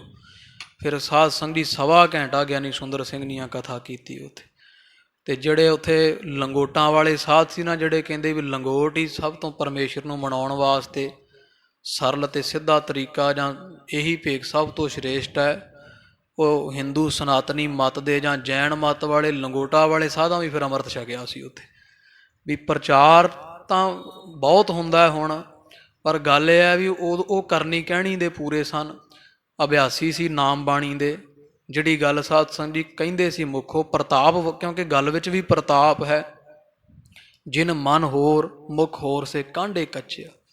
ਤੋ ਇਸ ਤਰ੍ਹਾਂ ਇਸੇ ਤਰ੍ਹਾਂ ਸਾਧ ਸੰਗਤ ਜੀ ਇੱਥੇ ਲਦਾਈਕਿਆਂ ਵਾਲੇ ਮਹਾਂਪੁਰਖ ਜਿਹੜੇ ਹੈ ਉਹ ਵੀ ਇਸ ਤਰ੍ਹਾਂ ਹੀ ਸੀ ਵੀ ਜਦੋਂ ਕਥਾ ਕਰਦੇ ਸਨ ਤੇ ਜਿਹੜੇ ਆਮ ਪਿੰਡਾਂ ਦੇ ਜਿਹੜੇ ਲਦਾਈਕੇ ਬਾਘੇ ਪੁਰਾਣੇ ਕੋਲ ਆ, ਤੇ ਉਹ ਫਿਰ ਮਾਲਵਾ ਏਰੀਆ ਵੀ ਜਿਵੇਂ ਆਪਣੇ ਸਾਰਾ, ਤੇ ਉੱਥੇ ਕਹਿੰਦੇ ਆ ਵੀ ਇੱਕ ਰੀ ਇੱਥੇ ਬੋਪਾ ਰਾਏ ਗਏ ਸੀ ਲਦਾਈਕੇ ਵਾਲੇ ਮਹਾਂਪੁਰਖ। ਤੇ ਜਦੋਂ ਬੋਪਾ ਰਾਏ ਗਏ ਤੇ ਹੁਣ ਸੁਭਾਅ ਉਹਨਾਂ ਦਾ ਵੀ ਜਾਣੀ ਕਿ ਲਿਬਾਸ ਬਾਹਲਾ ਸਾਦਾ ਹੁੰਦਾ ਸੀ। ਇਸ਼ਨਾਨ ਪਾਣੀ ਕਰਕੇ ਤੇ ਉਤਾਰ ਤੇ ਕਛਹਿਰਾ ਪਾਉਣ ਲੱਗੇ, ਤੇ ਕਛਹਿਰਾ ਵੀ ਉਹਨਾਂ ਮਹਾਂਪੁਰਖਾਂ ਦੇ ਬਹੁਤਾ ਵੀ ਜਿਵੇਂ ਘਸਿਆ ਜਾ ਬਹੁਤੇ ਹੈ ਤਾਂ ਨਹੀਂ ਵੀ ਜਿਵੇਂ ਟਿਸ਼ਨੇ ਬਿਸ਼ਨੇ ਕਰਨ ਵਾਲੇ। ਤੇ ਜਦੋਂ ਤਾਰ ਤੇ ਪਾਉਣ ਲੱਗੇ ਉੱਥੇ ਕੋਈ ਵਿਦਿਆਰਥੀ ਸੀ ਜਿਹੜੇ ਇੱਥੇ ਪੜ੍ਹਨ ਵਾਲੇ ਬੋਪਾ ਰਾਏ, ਕਹਿੰਦੇ ਉਹ ਬਾਬਾ ਇੱਥੇ ਨਹੀਂ, ਇੱਥੇ ਸਿੰਘ ਜਿਹੜੇ ਜਥੇ ਦੇ ਉਹ ਇੱਥੇ ਉਹਨਾਂ ਦੀ ਕਿਰਿਆ ਪੈਂਦੀ, ਉਹ ਇੱਥੇ ਵਸਤਰ ਪਾਉਂਦੇ, ਤੂੰ ਕਿਤੇ ਹੋਰ ਜਾ ਕੇ ਝਾੜੀ ਝੂੜੀ ਤੇ ਪਾ। ਉਹਨੂੰ ਪਤਾ ਨਹੀਂ ਸੀ ਵੀ ਇਹ ਲਦਾਈਕਿਆਂ ਵਾਲੇ ਮਹਾਂਪੁਰਖ ਹੈ। ਤੇ ਉਹਨੇ ਨੂੰ ਕਿਸੇ ਨੇ ਵਿਦਿਆਰਥੀ ਨੇ ਵੇਖ ਲਿਆ ਵੀ ਇਹ ਤਾਂ, ਉਹਨੇ ਆਖਿਆ ਉਹ ਤੂੰ ਇਹ ਕੀ ਕਰਦਾ ਹੈ, ਪਤਾ ਨਹੀਂ ਤੈਨੂੰ ਕੌਣ ਹੈ? ਕਹਿੰਦੇ ਮੈਂ ਤਾਂ, ਮੈਨੂੰ ਕੀ ਕਹਿੰਦੇ ਇਹ ਤਾਂ ਲਦਾਈਕਿਆਂ ਵਾਲੇ ਮਹਾਂਪੁਰਖ ਹੈ, ਗਿਆਨੀ ਸੁੰਦਰ ਸਿੰਘ ਦੇ ਵਿਦਿਆਰਥੀ ਹੈ। ਉਹ ਕਹਿੰਦੇ ਮੈਂ ਤਾਂ ਆਖਿਆ ਕਿਤੇ ਐਵੇਂ ਹੀ ਕੋਈ ਵਾਧੂ ਜਿਹਾ ਬਾਬਾ ਇੱਥੇ ਆਇਆ ਫਿਰਦਾ। ਫਿਰ ਜਦੋਂ ਬਰਸੀ ਤੇ ਫਿਰ ਉੱਥੇ ਸਮਾਗਮ ਸੀ, ਇੱਥੇ ਭਿੰਡਰਾਂ ਦੀ ਗੱਲ ਹੈ, ਤੇ ਜਦੋਂ ਕਥਾ ਕੀਤੀ ਸਾਧ ਸੰਗਤ ਜੀ, ਉਹ ਕਥਾ ਜਦੋਂ ਕਰਦੇ ਸੀ ਲਦਾਈਕਿਆਂ ਵਾਲੇ ਮਹਾਂਪੁਰਖ ਤੇ ਮਾਲਵੇ ਦੇ ਜਿਹੜੇ ਅੱਧ ਖੜ ਉਮਰ ਦੇ 40-45 ਸਾਲ ਦੇ ਚਾਦਰਿਆਂ ਵਾਲੇ ਬਜ਼ੁਰਗ ਹੁੰਦੇ ਸੀ ਨਾ ਜਿਹੜੇ, ਉਹ ਫਿਰ ਦੌੜ ਪੈਂਦੇ ਸੀ ਉਧਰ ਨੂੰ, ਕਥਾ ਜਿੱਧਰ ਹੁੰਦੀ ਸੀ। ਕਹਿੰਦੇ ਇਹ ਸਾਡਾ ਬਾਬਾ ਹੈ, ਵੀ ਉਹ ਸਿੱਧੀ ਕਥਾ ਕਰਦੇ ਹੁੰਦੇ ਸੀ ਲਦਾਈਕੇ ਵਾਲੇ ਮਹਾਂਪੁਰਖ। ਵੀ ਇਹ ਨਹੀਂ ਵੀ ਅੱਗੋਂ ਸਮਝ ਆਉਣ ਵਾਲਿਆਂ ਨੂੰ ਕੁਝ ਸਮਝ ਨਾ ਆਵੇ ਤੇ ਡੂੰਘਾ ਵਿਦਾਂਤ ਦਾ ਹਲ ਪਾ ਕੇ ਬਹਿ ਜਾਵੇ। ਉਹਨਾਂ ਸਰਲ ਕਥਾ ਕਰਿਆ ਕਰਨੀ। ਤੇ ਜਿਹੜੇ ਬਜ਼ੁਰਗ ਹੁੰਦੇ ਸੀ ਉਹ ਕਹਿੰਦੇ ਸੀ, ਸਭ ਨੂੰ ਕਹਿੰਦੇ ਹੁੰਦੇ ਸੀ ਨੌਜਵਾਨਾਂ ਨੂੰ ਵੀ ਪਿੱਛੇ ਹੋ ਜਾਓ, ਹੁਣ ਸਾਡਾ ਬਾਬਾ ਕਥਾ ਕਰੇਗਾ। ਵੀ ਆਪਦਾ ਕਹਿੰਦੇ ਹੁਣ ਇਹ ਕਥਾ ਕਰੇਗਾ, ਸਾਡਾ ਜੱਟ ਬਾਬਾ ਹੈ, ਵੀ ਸਿੱਧੀ ਕਥਾ ਕਰਦਾ ਸੀ। ਤੋ ਇਸ ਤਰ੍ਹਾਂ ਇੰਨਾ ਪ੍ਰਤਾਪ ਸੀ। ਫਿਰ ਸਭ ਪਾਸੇ ਸਾਧ ਸੰਗਤ ਜੀ ਨਾਮ ਦਾ ਇੰਨਾ ਉਹਨਾਂ ਦੇ ਅੰਦਰ ਜਿਹੜਾ ਰਸ ਸੀ ਵੀ ਬਾਹਰ ਵੀ ਵਰਤਦਾ ਸੀਗਾ। ਤੋ ਗਰੀਬ ਨਵਾਜ ਮਹਾਰਾਜ ਜੀ ਇੱਥੇ ਪ੍ਰਸੰਗ ਦੇ ਰਾਹੀਂ ਆਪਾਂ ਨੂੰ ਸਪਸ਼ਟ ਕਰ ਦਿੱਤਾ ਵੀ ਪ੍ਰਚਾਰ ਦੀ ਖਾਲਸਾ ਦੀ ਕੋਈ ਕਮੀ ਨਹੀਂ, ਕਮੀ ਕਹਿਣੀ ਤੇ ਕਰਨੀ ਵਿੱਚ ਇੱਕ ਹੋਣ ਦੀ ਹੈ। ਤੋ ਗਰੀਬ ਨਵਾਜ ਸਤਿਗੁਰੂ ਸੱਚੇ ਪਾਤਸ਼ਾਹ ਦਇਆ ਕਰਨ, ਵੀ ਸਾਨੂੰ ਵੀ ਸਮੱਤ ਬਖਸ਼ਿਸ਼ ਕਰਨ। ਸੱਚੇ ਪਾਤਸ਼ਾਹ ਇਹ ਕਥਾ ਦਾ, ਪ੍ਰਸੰਗ ਦਾ, ਇਤਿਹਾਸ ਦਾ ਇੱਕ ਕਿਣਕਾ ਸਾਡੇ ਵੀ ਹਿਰਦੇ ਵਿੱਚ ਵਸੇ, ਅਸੀਂ ਵੀ ਖਾਲਸਾ ਦੀ ਕਹਿਣੀ ਕਰਨੀ ਦੇ ਪੂਰੇ ਹੋ ਸਕੀਏ। ਸੱਚੇ ਪਾਤਸ਼ਾਹ ਮਹਾਰਾਜ ਸਾਡੇ ਤੇ ਵੀ ਦਇਆ ਕਰਨ। ਜਬ ਲਗ ਖਾਲਸਾ ਰਹਿ ਨਿਆਰਾ, ਤਬ ਲਗ ਤੇਜ ਦਿਓ ਮੈਂ ਸਾਰਾ। ਜਬ ਇਹ ਗਹਿ ਵਿਪਰਨ ਕੀ ਰੀਤ, ਮੈਂ ਨਾ ਕਰੂੰ ਇਨਕੀ ਪ੍ਰਤੀਤ। ਗੁਰੂ ਕਲਗੀਧਰ ਪਾਤਸ਼ਾਹ ਜੀਆਂ ਨੇ ਆਪਣਾ ਤੇਜ ਪ੍ਰਤਾਪ ਉਸ ਖਾਲਸੇ ਨਾਲ ਰੱਖਿਆ ਜਿਹੜਾ ਨਿਆਰਾ ਰਹੇਗਾ, ਕਹਿਣੀ ਕਰਨੀ ਦਾ ਪੂਰਾ ਸੂਰਾ ਹੋਵੇਗਾ। ਜਬ ਇਹ ਗਹਿ ਵਿਪਰਨ ਕੀ ਰੀਤ, ਜਦੋਂ ਇਹ ਵਿਪਰ ਕਹੀਏ ਪਖੰਡ ਪੁਣਾ ਕਰਨਗੇ, ਤੋ ਕਹਿਣ ਤੇ ਕਰਨੀ ਦੇ ਹੋਰ, ਕਰਨੀ ਕਹਿਣੀ ਦੇ ਹੋਰ ਹੋਣਗੇ। ਰਹਿਤ ਅਵਰ ਕਛ ਅਵਰ ਕਮਾਵਤ, ਤੋ ਉਹ ਸਮੇਂ ਮਹਾਰਾਜ ਕਹਿੰਦੇ ਮੈਂ ਨਾ ਕਰੂੰ ਇਨਕੀ ਪ੍ਰਤੀਤ। ਸਾਨੂੰ ਭਾਈ ਇਹਨਾਂ ਦਾ ਕੋਈ ਭਰੋਸਾ ਨਾ, ਅਸੀਂ ਆਪ ਦਾ ਹੱਥ ਚੁੱਕ ਲੈਣਾ। ਤੋ ਸਾਡਾ ਤਾਂ ਅਸਰ ਨਹੀਂ ਸਾਧ ਸੰਗਤ ਜੀ ਕਿਸੇ ਤੇ, ਸਾਡੇ ਸਿਰ ਤੋਂ ਮਹਾਰਾਜ ਨੇ ਹੱਥ ਚੁੱਕਿਆ ਹੋਇਆ, ਕਿਉਂਕਿ ਅਸੀਂ ਕਹਿਣੀ ਕਰਨੀ ਦੇ ਪੂਰੇ ਨਹੀਂ ਹਾਂ, ਸਮਝਾਉਂਦੇ ਕੁਛ ਹਾਂ ਤੇ ਆਪ ਕੁਝ ਕਰਦੇ ਹਾਂ। ਸਤਿਗੁਰੂ ਸਾਨੂੰ ਸਮੱਤ ਬਖਸ਼ਿਸ਼ ਕਰਨ। ਇਹ ਲੋਕ ਸੁਖੀਏ ਪਰਲੋਕ ਸੁਹੇਲੇ, ਨਾਨਕ ਹਰ ਪ੍ਰਭ ਆਪੇ ਮੇਲੇ। ਸੁਣ ਸਿੱਖਣ ਸਭ ਸੀਸ ਨਿਵਾਇਓ, ਜਥਾ ਜੋਗ ਸ੍ਰੀ ਗੁਰੂ ਬਤਾਇਓ। ਇਸ ਪ੍ਰਕਾਰ ਨਿਤ ਹੋਤ ਉਚਾਰ, ਸ਼੍ਰੀ ਅਰਜਨ ਸਿੱਖ ਕਰਤ ਉਧਾਰ। ਵਾਹਿਗੁਰੂ ਜੀ ਕਾ ਖਾਲਸਾ, ਵਾਹਿਗੁਰੂ ਜੀ ਕੀ ਫਤਿਹ।